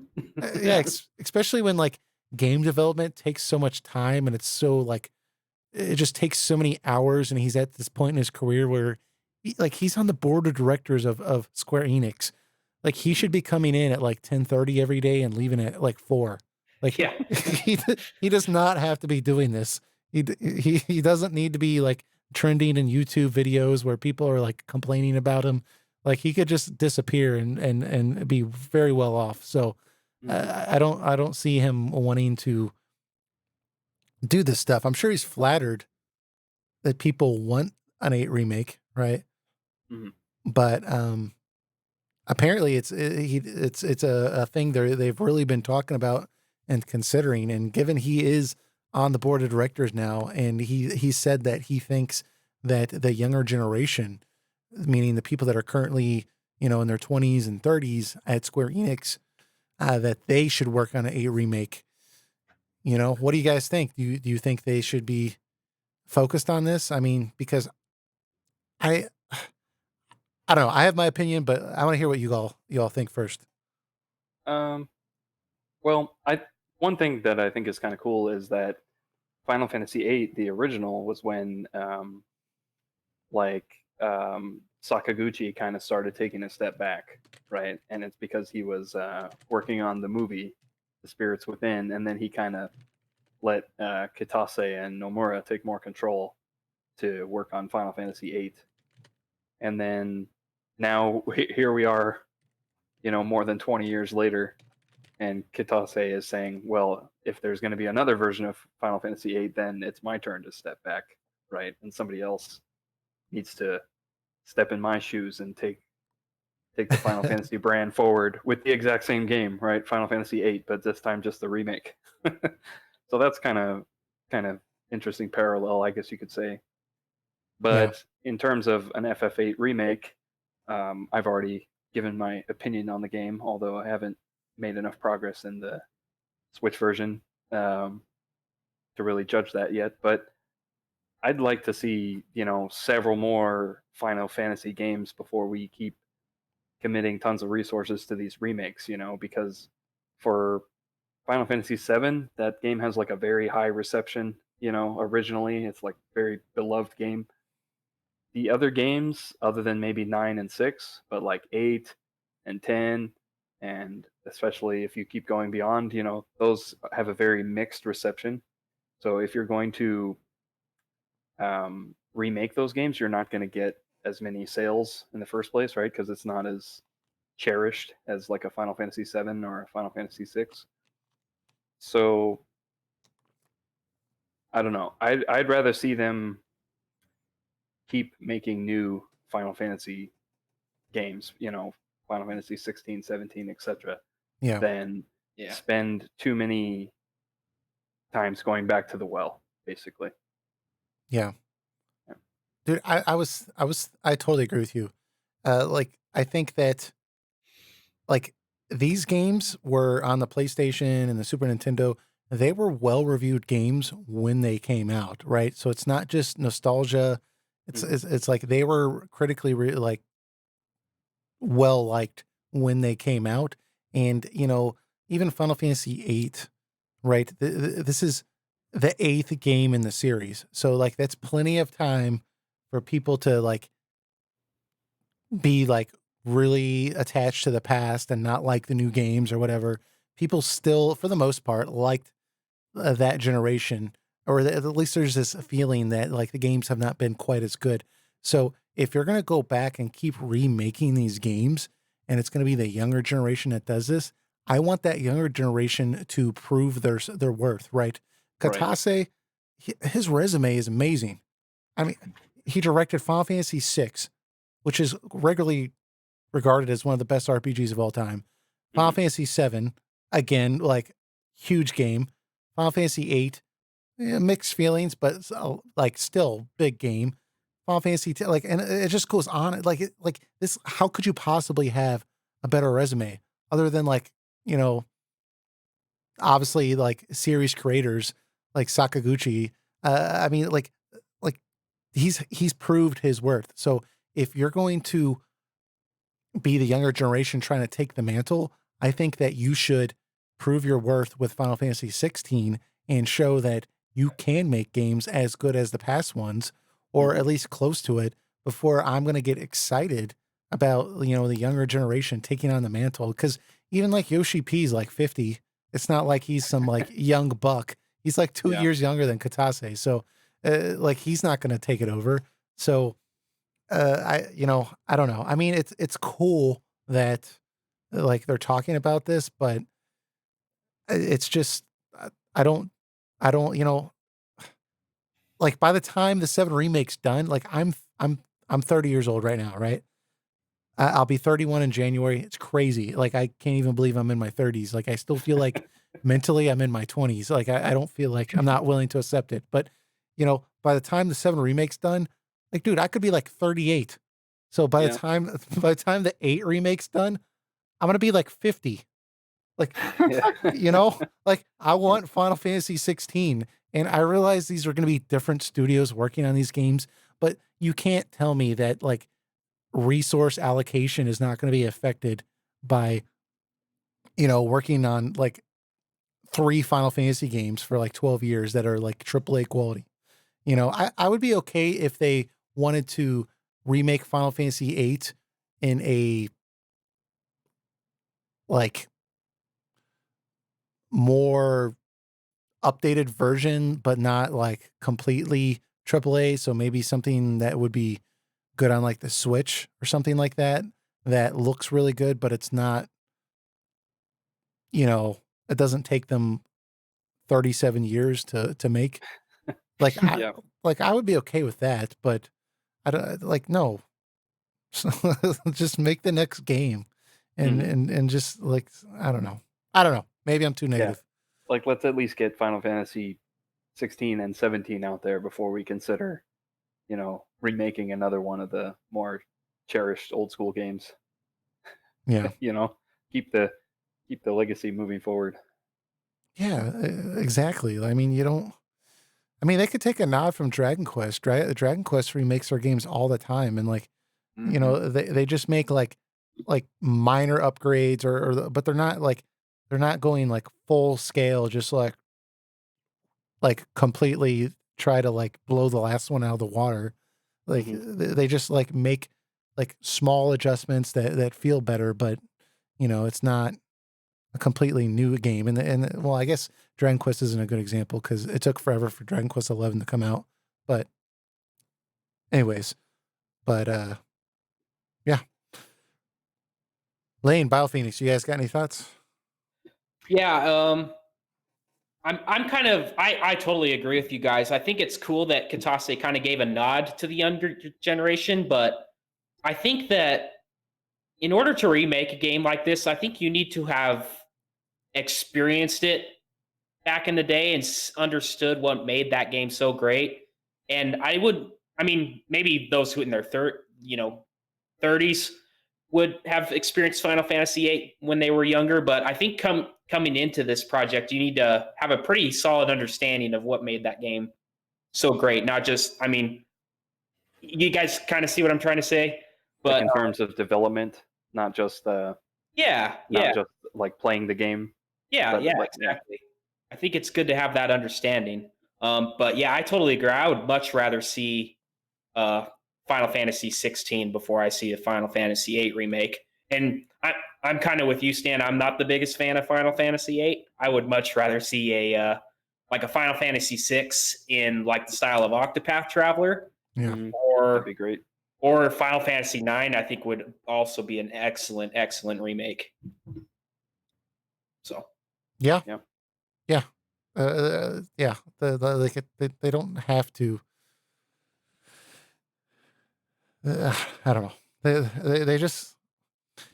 It's like, do you know that person? Have you ever been around a person that like when they'll tell you a joke and it's like kind of funny, so you laugh a little bit, but like that was the worst possible thing you could have done, because now they won't stop with the joke until like they just beat it into the ground. Like I feel like Square Enix just does that with their developments.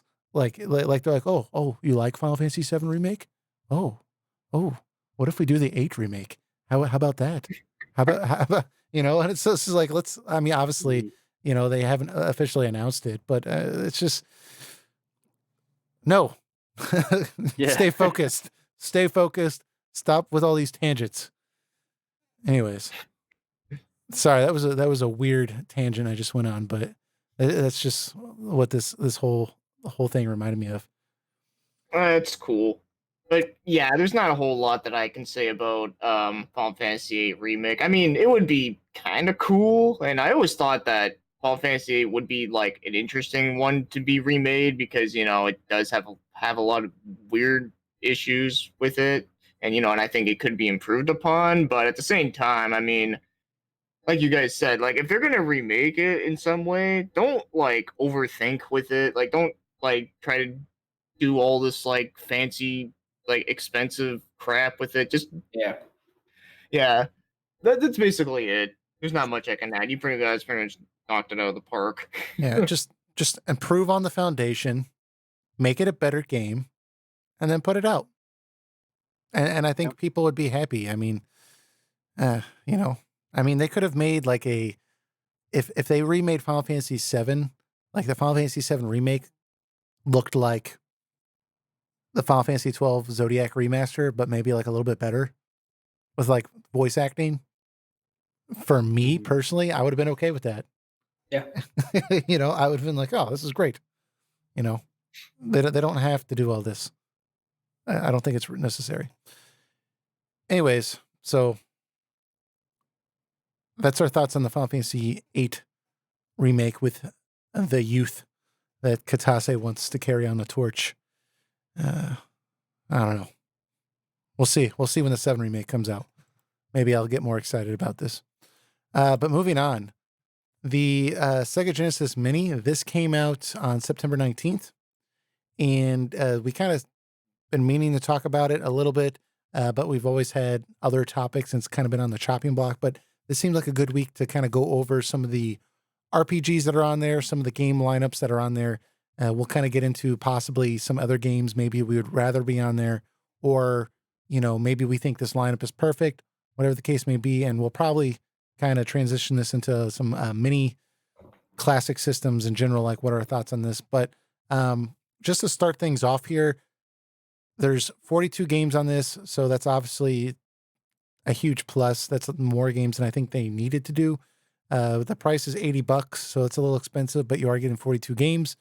But specifically RPGs that are on here, Shining Force, which is a tactics-based game. It's very much a classic game on the Sega Genesis. I know some people felt like the American version or the English version, I should say Western version, the story was incomplete. Apparently it was missing some of the backstory, which was later put in the Game Boy Advance version that was missing in the Western version. So I don't know if this version on the Genesis Mini is going to have that missing story, but I doubt it. But regardless, Shining Force is on there. Obviously, Phantasy Star 4, that's probably one of the biggest RPGs on the Genesis. So that's really cool. And then some other games that have RPG elements. You have Beyond Oasis, which again is regularly cited as a classic game on the Sega Genesis. It's got like a top-down action adventure game. It's kind of compared to Secret of Mana and Link to the Past. So that's definitely a welcome addition. And then you have Landstalker, which is a very interesting game. I have never even played this game, but I was checking it out, and it's like an isometric action puzzle solving game. It's got a really good looking. Let me see if I can pull it up on the screen. But I really like the aesthetic of it. Usually, my criticism with Genesis games compared to Super Nintendo games is the color palette. Hey everybody, the Bong is here. Ready? It wasn't just sorry, the YouTube videos start playing. The color palette just isn't as good as on the Super Nintendo. So a lot of times the games just seem a little bland. But this particular game, like they did a really good job for what they had to work with. Let me pull it up here. This is just a Let's Play from Newfi Bank. I don't know. You can see it on the screen there. Go check out this channel. But let me see if I can find some of the gameplay here. It's got like a very attractive art style to it for the Sega Genesis. I mean, it looks very detailed and very everything's proportionate, right? So for example, with Shining Force, buildings will be like one tile high, right? Whereas in this game, like it's actually very proportionate. Buildings look like buildings. The sprite character art is actually like 2 tiles big. It's very detailed. This beginning of the game is not a good example of the color choice, but here in the dungeon, I'm looking at like 18 minutes in. It looks very, I don't know, it just looks very inviting to play. I mean, with this like stoned wall background and the candlelight flickering. I mean, it looks very, very polished. So definitely a cool game to be on there. And then also we have Light Crusader, which is another isometric action adventure game. Again, lots of puzzles. Apparently it was very clunky platforming because it was isometric platforming and you only had a D-pad. So trying to make those jumps was a little agitating. A lot of players were frustrated with that, but that's also on there. And again, it has some RPG elements in there. So a little light on the RPGs for 42 games. I mean, there are a lot of great games on here, but were any of you interested in picking up the Genesis Mini at some point? Or if not, how come? I think for me, the price is just a little high. I would, I'll be 25 in a few days. So Sega Genesis is a little bit before my time. Sure. So I don't really have a love for any of these games. I definitely would like to check out Phantasy Star 4 and Shining Force at some point. But I think for me as a collector, I would rather actually buy a Genesis and maybe grab those 2 RPGs in particular instead of getting the mini console. But that's just me. Yeah.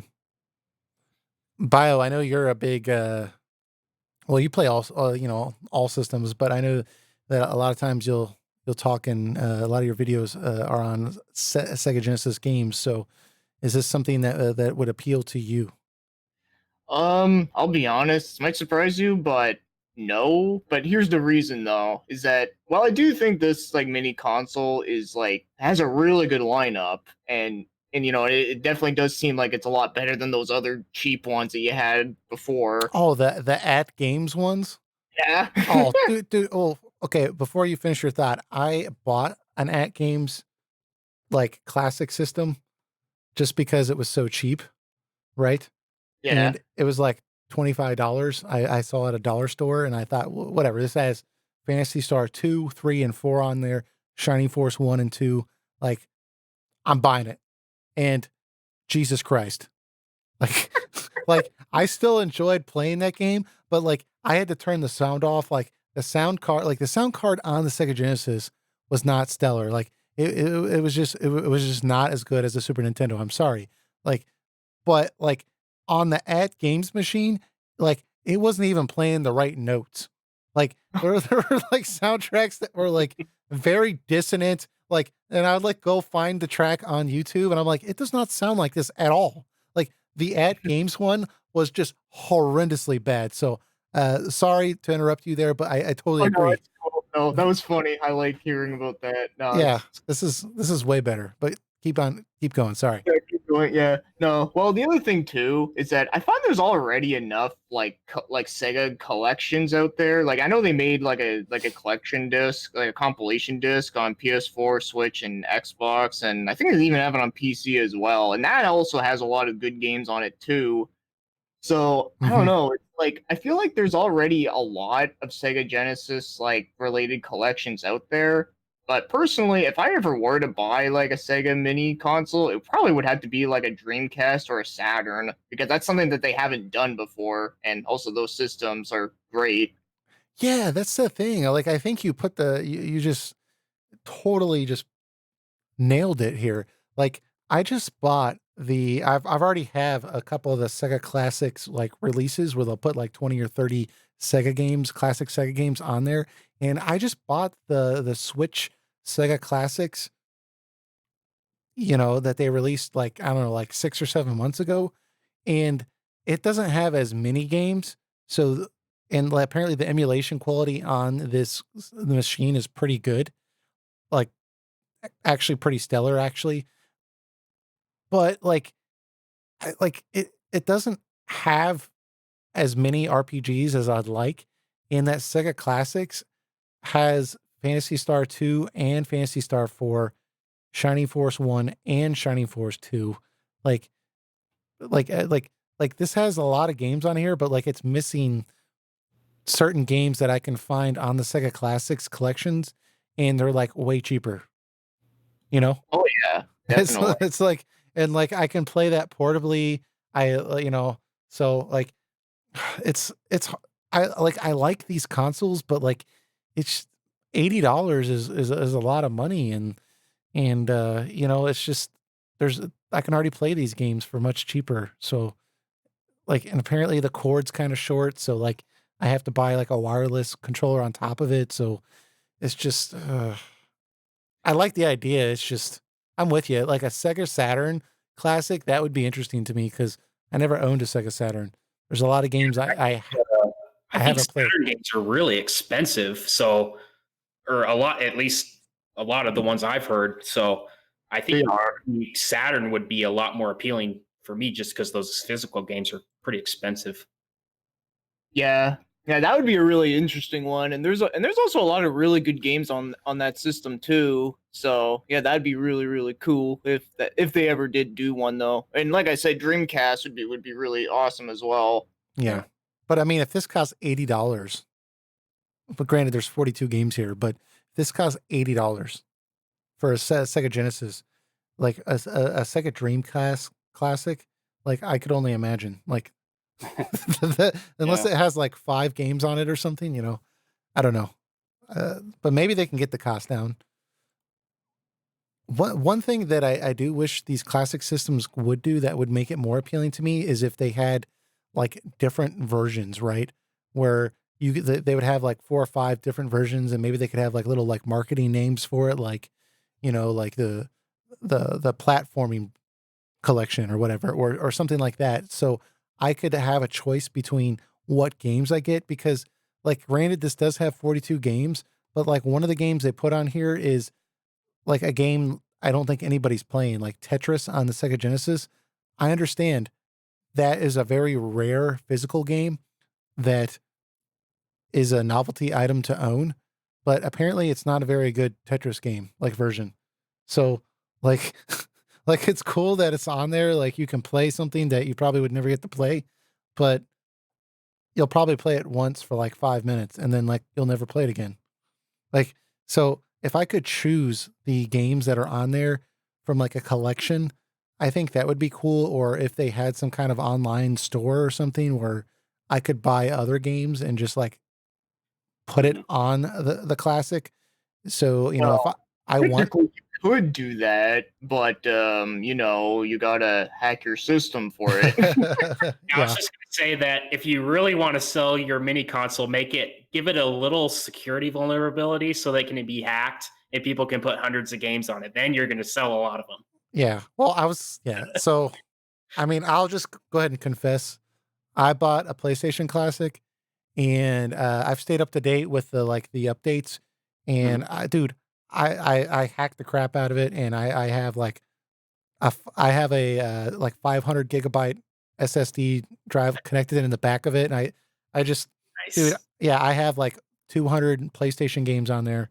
I have like Yeah, I also hacked my PlayStation Classic, but I did not get I don't have the external drive like you do. I think I put maybe 20 games on it, but I got a little bit impatient with all the file transfers. yeah, I put the games on there that I knew I would want to play.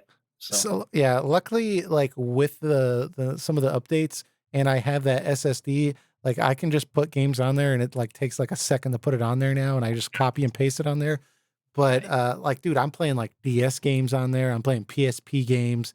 I Sweet. got like Sega Genesis games on it. Like, so, like, I don't know. One thing I was hoping for is maybe I could hack this Sega Genesis Classic or Mini. I have to call it Sega Genesis Mini, and I would be able to do something similar, but it's not as powerful as the PlayStation Classic. So that like, you know, I could already buy like a Sega controller and connect it to my PS Classic. And, you know, I don't know. I hate to say that's another reason, but that is something that's weighing on my mind. Like I could just do that and like not spend $80.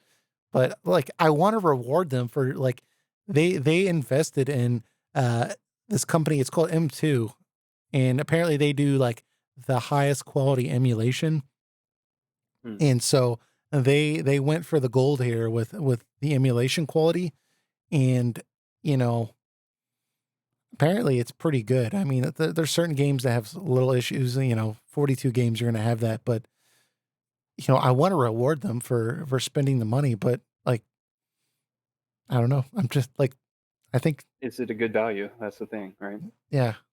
Yeah. By the way, M2 was a part of Sega. They actually did do a lot of like their arcade games and such, like back in the day. So that's another reason I think people were excited is because of that history, you know? Yeah, like they did like Outrun and like all that. Yeah. Yeah. So, I mean, I'll probably get this mini console just because I do wish I at least had Fantasy Star 2 and Shining Force 2 on there. That would be cool, but you know, I'll probably get it once I see it drop in price, but man, $80 is just that's too much. It's too much. Especially for a lot of these games I'm not going to play. I'm not playing Columns. I'm not playing Tetris. Yeah, Yeah. like there's some games on here like you didn't need to put on here, and like I'm just not going to play. So, Right. Shovelware. yeah, yeah, exactly. So, You know what but game would have anyways, been really cool if it what's was that? on there is Crusade of Century. It's actually an Atlas game, so you know that like not only is it going to be a good game, most likely, but it's also it's a company that's still around, so it's not going to be like impossible to like ask them to put the game on there, and also getting a physical copy if it's really expensive too. So it'd be more reason for more people to check it out. Yeah, I mean, or like kind of because one of the kind of play off that one of the things that is kind of cool about this that I was seeing was that you can change in the menu to Japanese, and it'll change the cover art, I guess, to the Japanese cover art in the English version, which is cool.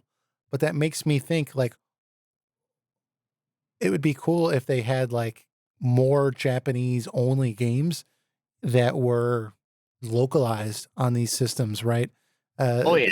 Like I'm obviously you have to have Sonic on here, you know, like you can't have the Sega Genesis Classic or Mini without having, you know, Sonic and Phantasy Star 4. But man, throw away some of these, like, I don't know, is there anyone that's really that excited about Dr. Robotnik's Mean Bean Machine? I, I actually used to like that game as a kid. Funny did enough. you? Maybe, Yeah. I guess, but I mean, I would trade that in a heartbeat for, you know, one of those Japanese only RPGs on the Sega Genesis that I never played. Like that would be, that'd be really cool, you know? Yeah. By the way, Crusader Century is not Japanese only. It actually did come out over here. Oh, okay. Sorry about Yeah. that. Yeah, no, it's fine. I know in Europe it did come out there too, but it had a different name. But I forget what the name of it was though. But yeah, it's a Interesting. really good like Zelda style game though. No, it would be another cool thing they could do is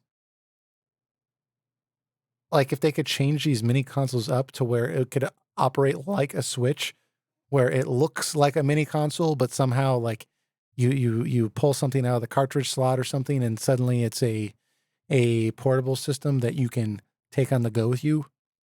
That's pocket That'd be size. cool. Yeah, dude, that would be awesome. That way I can take these games on the go and just, you know, and the fact that it's only Sega Genesis games or like SNES games, I'm sure like the battery life would be phenomenal. I mean, Yeah. Although that would also probably drive up the price a lot more though. man, Having- they can take off Dr. Robotnik's Mean Bean Machine. And like kind of, you know, there's some fluff on here for sure. I mean, I'll give them credit. 42 games is a lot, but I don't know, man. They didn't need to put columns on here. I mean, it's maybe people like that. I don't know. No, I never was into columns, but like I said, I actually did like Robotnik's Mean Bean Machine because it's basically Puyo Puyo, but with you know, Robotnik and Sonic related yada yada. Yeah. Yeah. So, well, you know, there's a fan base there. So, understandable.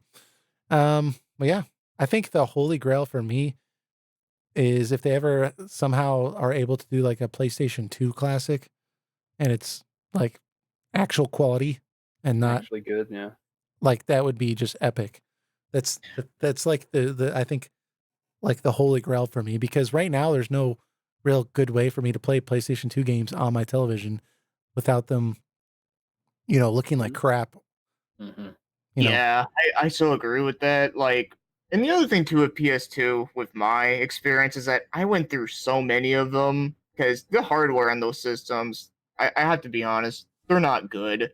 Like, as much as I love the PS2 library, like the systems are not built that well, which is a shame. So, like, if they ever did something like that, that would definitely help out. Yeah. If you want to enjoy some PS2 games without having to worry about your system crapping out. Yeah, for sure. Definitely. So I don't know. What do y'all think is going to be the next mini console that's announced? If there is one. Probably Nintendo 64 would be my best guess. Yeah. You think they're going to do that though? Or because I kind of wonder if they're going to want to put that on their, like sell those games as re-releases or put it on their online console I service. can see that. Yeah. I could see like a Game Boy Classic. Oh yeah, that's probably more likely. Yeah. I don't know. Yeah, like I said, I'd be down for like Sega Saturn or Dreamcast or like you said PS2 would be like amazing, but Yeah. yeah, Oh, I think, unfortunately, I think with Sony just taking a beating with the PlayStation Classic, something tells me they're not interested in venturing They back want into you- the PS2 or like a PSP Classic or something. You know, Not anytime soon, definitely. Yeah. yeah, it's- they also want to just get you to buy that PlayStation Now service, right? Which I'm sure will be improved upon and made better on the PS5, right? And stream all the classic games to you. They want you to buy that instead. Yeah. Oh yeah. Yeah, they Yeah. actually recently cut the price of that. Yeah, Did they? I wouldn't be surprised if like a PlayStation Plus subscription like increases for the next generation, and then that is just included. Like PlayStation Now is just part of it. Because I people see kind of complained that the free games, especially early on in this generation, that you were getting every month, the 2 free games were not really all that great, or people weren't satisfied with the games that they're getting. So if they could bundle in PlayStation Now with your PlayStation Plus, I would see a lot more people, Jumping on. jumping on that, And I think that's and then they don't have to mess with this whole classic console business, right? yeah. They'll advertise that your beloved PS2 games, you can play them on PlayStation Now. Well, and I think that's like right now these mini consoles are trending, like they sell like crazy. But I think like that's really where this is going. That's where it began with like things like the PlayStation Now. But then I think that's where it's going to end up too, because if the Switch just comes out with like a N64 Classic, but it's digital only, Mm-hmm. like that's going to end all hacking and piracy, right? Yep.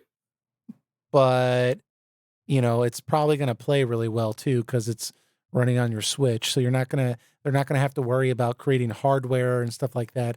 I mean, they can sell like Nintendo 64 controllers that go with your Switch. I mean, like it's just that's just the way to do it, I think. And they don't have to. The Sony doesn't have to worry about having the PAL version on the PS Classic or the hardware not operating like it should. So, yeah, totally agree. Anyways, I think we've kind of hit that topic as much as we can. So we're going to wrap up here with a Discord question from a Decoy Mantra, who says, with Final Fantasy VII being reimagined as an action game, Yakuza going turn-based, and series like Persona getting fighting and hack and slash spin-off games, are there any other RPGs you would like to see in a different genre? Lane, I know that we kind of talked about this before the podcast just to see who had some thoughts here. And I know you immediately had some ideas. So do you want to kind of bring those on here and share them? Sure. So this might be kind of cheating a little bit because it seems to me like action adventure games and RPGs are kind of starting to become a fine line, especially with games like God of War and Assassin's Creed Odyssey.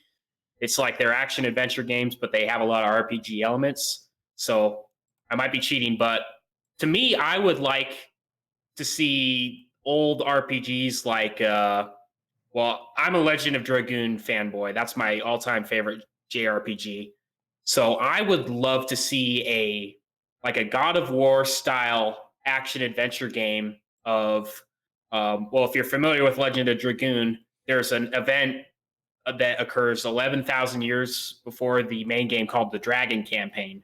And there's a lot of history that they kind of touch on in the main game, but they don't really dive into a whole lot. So I think, ideally, I would just love a remake of Legend of Dragoon. But if I had to say, okay, make a side game, have a game that's set in the Dragon Campaign and make it like a God of War style game. I think that would be so cool. Yeah. And another game that I think could also fill that category is Xenogears. If you were here last week, I had started playing that game, and I feel like I kind of quit playing it because the gameplay in particular has not aged very well, I don't think, even though it does have an amazing story. And great music, too. Yes, great music and great story. But I think that I can definitely see why that game needs a remake so bad. And I think having a sort of action adventure style Xenogears where you're going around in the gears and wreaking havoc, I think that would be really cool. Yeah, and go ahead. Well, they could, because I know when I first. Oh wait, never mind.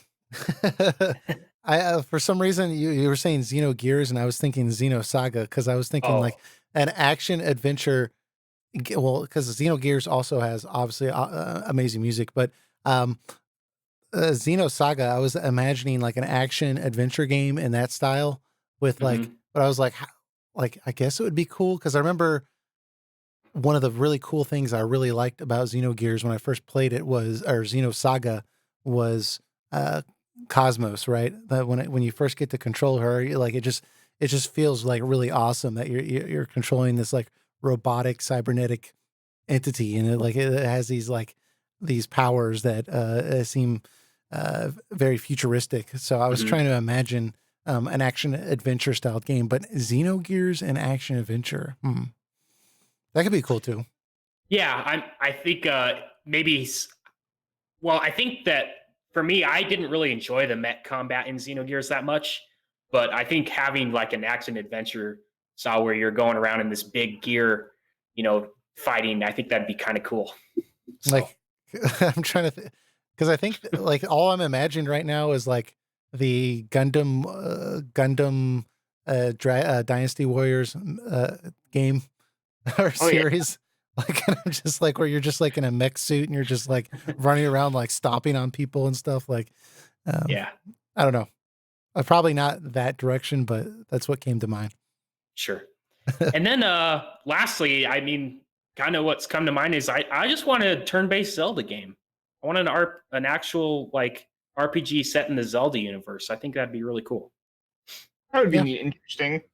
Yeah. We were kind of speculating or talking before the podcast that, with Monolith Soft assisting with Zelda games, working with their building their worlds and such and map design, it would be cool if they got the rights to design their own Zelda RPG, that was kind of in that Xenoblade style combat. I mean, it would be definitely different, but dude, I would be so psyched for something like that. Yeah. It'd be very, very cool. I know one that's thrown around a lot is Vagrant Story, but like in a Dark Souls style game. That'd be dope.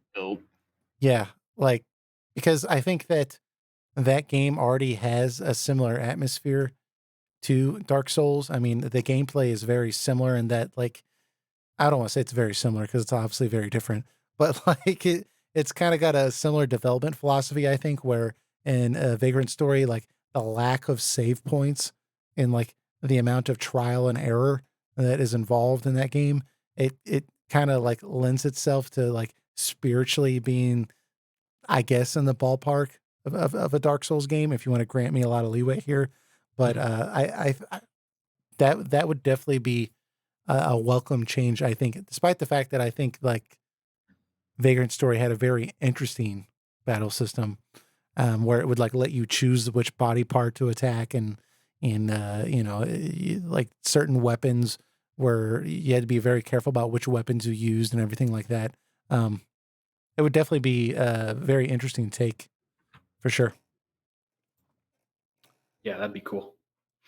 I'm trying to think any other like stylistically different take on a game.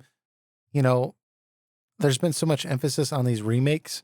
I would like to see a lot more demakes, like we saw with Dragon Quest XI, where it went to a completely 16-bit style. So, if they came out with like Final Fantasy VII, but it was like a Super Nintendo version. I know there's that like fan made like NES version, but like if they legitly did like a Super Nintendo version of Final Fantasy VII, I would just eat that up and die happy. Yeah. That would be really, really cool. But I have a suggestion. what's that? How about a sports game? And I don't know if you guys can tell where I'm going with this. Dude, what about like paraplegic? Oh no, not No. that one. Oh. That's not where I was going. Oh, I was thinking the people in wheelchairs with wings that Tabata's making, but it's an RPG. the paraplegic RPG sports game. No, I was thinking actually, if we could get a 3D Blitzball game as a standalone sports title, Like right? virtual reality? It doesn't have to be, but Okay.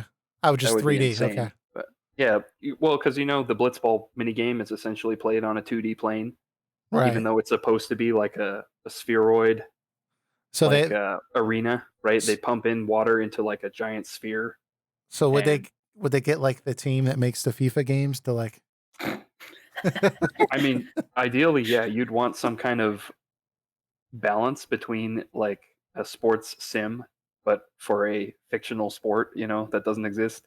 And then also all the sports games have RPG elements in them anyway. Yeah. Now, like, right, you create your character and you have stats and you play well that gives you like points, and then you spend those points into better shooting or passing or tackling or whatever it is. So That this actually would would be kind of cool, to be honest. Like, as weird as it sounds, I kind of like it. Yeah, Yeah. and also Picturing EA with in this game, and it's like you can only unlock the jet shot through loot boxes. yeah. you can like pay like DLC for like Michael Phelps to play like he'll like guest in it and Yeah. uh And then another thing I think that would be interesting is like obviously it would have like multiplayer ideally, right? You could play against a friend and also, maybe even have lots of people playing the game and could all be controlling different players on the team. yeah. But then you could set it in the Final Fantasy X universe in Spira that comes before like Titus even shows up, right? Because they lived a long time before Yeah, before Blitzball the was events around of for Final like Fantasy X. yeah, Yeah. 1,000 years or something like that. And so if you wanted to create a single player campaign, you could focus on a certain player or maybe even several players and have like, little mini campaigns that you can play. That'd be And cool. This would there's a be like a almost like a branch off like the Dissidia games where like it's just yeah, like a like a standalone mini Blitzball. like a mini prequel kind of focused on the lives of these blitzball players. And you could really kind of expand on what Final Fantasy X left in just like small ways. Like the blitzball players feel really bad, right, if they lost because, in this depressing world of Spira, like people are attached to their teams, right? Like Right. I know Waka alludes to that, like, or there's a point where Titus asks him, like, is this the best time, to be having like a tournament, like because Sin just attacked Kilika Village, and he says, now is the only time. It's like this is why we're doing this, is kind of to take people's minds off the horrible state of the world, essentially, with Sin and the fiends are all out there and everything. And so you could really do something with like simple stories like of the blitzball players and like what they're playing for, and tie it into the greater context of the story that they already told. That's a really good So idea. I really like that. I that's mean, that's what even I would do, because you can satisfy the people who only want a sports game, who are just going to buy it and go online and they want to use the best teams and dominate and get like a really great record. But then you can also satisfy the RPG players who are there more for the story, right? yeah. If you do it right. And then if you have all of those things like local multiplayer, online multiplayer, and kind of at least a short story section, then you can kind of justify like full price, for a game like that, even Yeah. though really it's just a blitzball game. I'm just Well, laughing at Heon's comment here. He says, you could do a Dissidia thing with it with ace players from the entire series. Strongest player would be Sephiroth with Supernova Kick. Yeah, he'd be DLC for sure, right? yeah, yeah, dude. Like, I that's a cool idea. I obviously like. I don't think Square would ever do that because they're not that creative. But um, they're like, so a Final Fantasy X remake? Is that what you're saying? Yeah, then they want to just do the whole thing. Yeah. Yeah, but which, anyways, but oh, one. well, with Final Fantasy X, when I was a kid, like I thought Blitzball was like awesome. Like sometimes that's all I would do that afternoon was just play Blitzball. Now when I play Blitzball, I'm like, this is stupid. Like this isn't very well designed. Like it's It's really repetitive. yeah, there's a lot of I feel like RNG, like it is, but like when I was a kid, I thought it took me a while to figure it out, and then once I got good at it, recruiting players and like playing matches and stuff, it was a lot of fun. So it'd be cool if they could modernize it and like actually make it 3D, like you were saying, but like Yeah. have these stories in there to like kind of flesh out the universe. Like I could totally get into that. Yeah, like I want to be able to swim up like to the top of the sphere and do like the kick that Yeah. Titus does in the opening cutscene, right? Where you like leap out of the top of the sphere and kick the ball back down. Yeah. Sweet. Did you all get the eject shot the first time you tried in the game? No. I don't Yeah, think so. on I the- didn't on the- really understand the little game that you have to do until probably it was too late. Yeah. Yeah, I didn't get it either, unfortunately. But what I go was ahead. about sorry. Yeah, what I was about to say was that one interesting thing is that did you know that you know those like the Mario sports games that they had on like the DS, like they had like a basketball one. Did you know that Square Enix actually made those? I didn't remember that. So wait. Like they're like basketball games like Final Fantasy VII Gold Saucer basketball, like No. Like there's a Mario game on DS, and it's I think it's called Mario Hoops 3-on-3, and it was Okay. actually made by Square, and they actually do have like some Final Fantasy characters in there. Like they actually have like Black Mage, White Mage, and I forget who the third one was, but yeah, but those two are in there. I don't know. I just thought that was kind of interesting that you brought up the whole sports thing because it kind of made me think of that. Yeah. yeah. I mean, Yeah, it's a interesting little factoid, I know. I mean, they could release in the same style Gold Saucer. So solo edition, like flesh these mini games out. All right, this is getting ridiculous, but you know, like little submarine game, and then the basketball game, and the snowboarding and everything like that. But I don't know. I saw Keon suggested a what did he say? An Alundra reboot with and the Breath of the Wild engine would be Ooh, that'd be dope. yeah, that'd be really cool. That'd be cool. Yeah. Yeah. There's a lot of interesting things you could do. Ooh, I have a good idea. I actually have two ideas. One of them's more of a funny idea for it, but the other one is a more like kind of somewhat serious idea.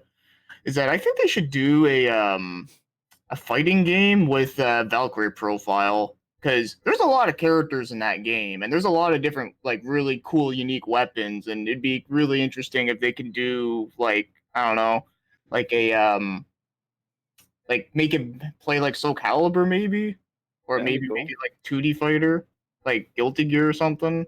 I think that'd be really cool if they can do that.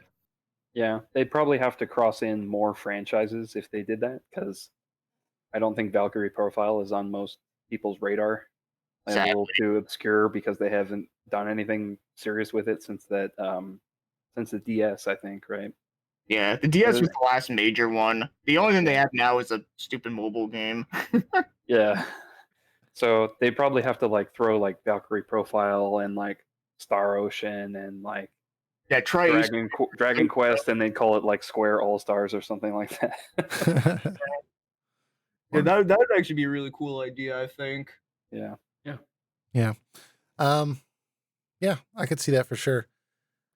Yeah, and then of course my funny idea, and Hat, you're gonna laugh at this one, is that they should make a racing game based after Shadow Hearts, but call it Shadow Carts. Oh no. There you go. I had to say it. Well, I mean, they could just make like gambling machines, right? Because that's kind of what that company does now. Yeah. Yeah. Well, you know, I was thinking about this too. With Final Fantasy 15, what haven't they done, right? They made a mobile game that was like a cash grab, like sim type game. Then they made a demake. Then they made a movie. Then they made an anime. Then they wrote a novel. Like, Don't forget the VR don't forget fishing. the fishing game. Oh, yeah. Yeah. Like, And it's like, they got the regalia in the existing racing game. One of the yeah. Oh. one of those games. Yeah. And There then was what's, also a beat 'em up that they released for free on PSN. yeah. So it's like, Oh yeah. it's just like, dude, they've like beat this like to a pulp. Like, there's nothing they haven't done. We need Ignis in Final Cooking. Fantasy 15 cooking simulator. Yes, got a new recipe. Stan, was it you? I think it was. I can't remember if it was you, but I think it was you. Like we were like watching some live stream that Resonant Arc was doing, and you were in the chat also, and you suggested that one of the mini games, I think this was you, in the Final Fantasy VII remake was going to be Chef Gordon Ramsay as Sid, and it was going to be like a cooking mini game where Sid's Chef Gordon Ramsay, and he just judges food or something like that. I don't remember that, but that does sound entertaining. That'd be great. That would be, yeah. That's just hilarious. But anyways, we've completely gone off the rails with this topic. Is there anything else anybody can think of that would be a interesting take on already a pre-established format? I see Kiana saying Chocobo Dungeon with Dark Souls. You know, I feel like that's like a meme, right? You can just put like with Dark Souls, like after like any Pretty game, much. you know, like Mario Kart with Dark Souls. I mean, like it's just like, oh yeah, well, seems like that would be interesting, right? You know, I would try that. Yeah, I don't know. Solitaire and virtual reality. I don't know. Like, you know, full on 3D AAA remake of Oregon Trail. I mean, you know, Ooh, yeah. like I'd be down with that. yeah. So, anyways, I can't think of anything else. Anything else I think of is just going to get more and more absurd. So, but let us know your comments or your suggestions, and you know, we'll definitely have a good laugh together. But I think that wraps up this week's podcast. Thank you, Lane and BioPhoenix. Make sure you go check out their channels, their YouTube channels.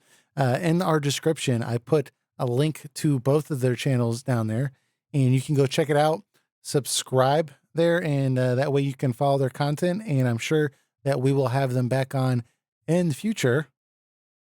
But Eric will be joining us next week. He's been on a married vacation, but I'm sure he'll be anxious to hear what new discoveries Stan has made in Dragon Quest XI, given, you know, this immense amount of time he's had to play the game. Yeah, better get on that. Better get on that. Yeah. But anyways, all right, guys. So we'll catch y'all next week. All right, take it easy, everyone, and take care. See ya. Have a good one.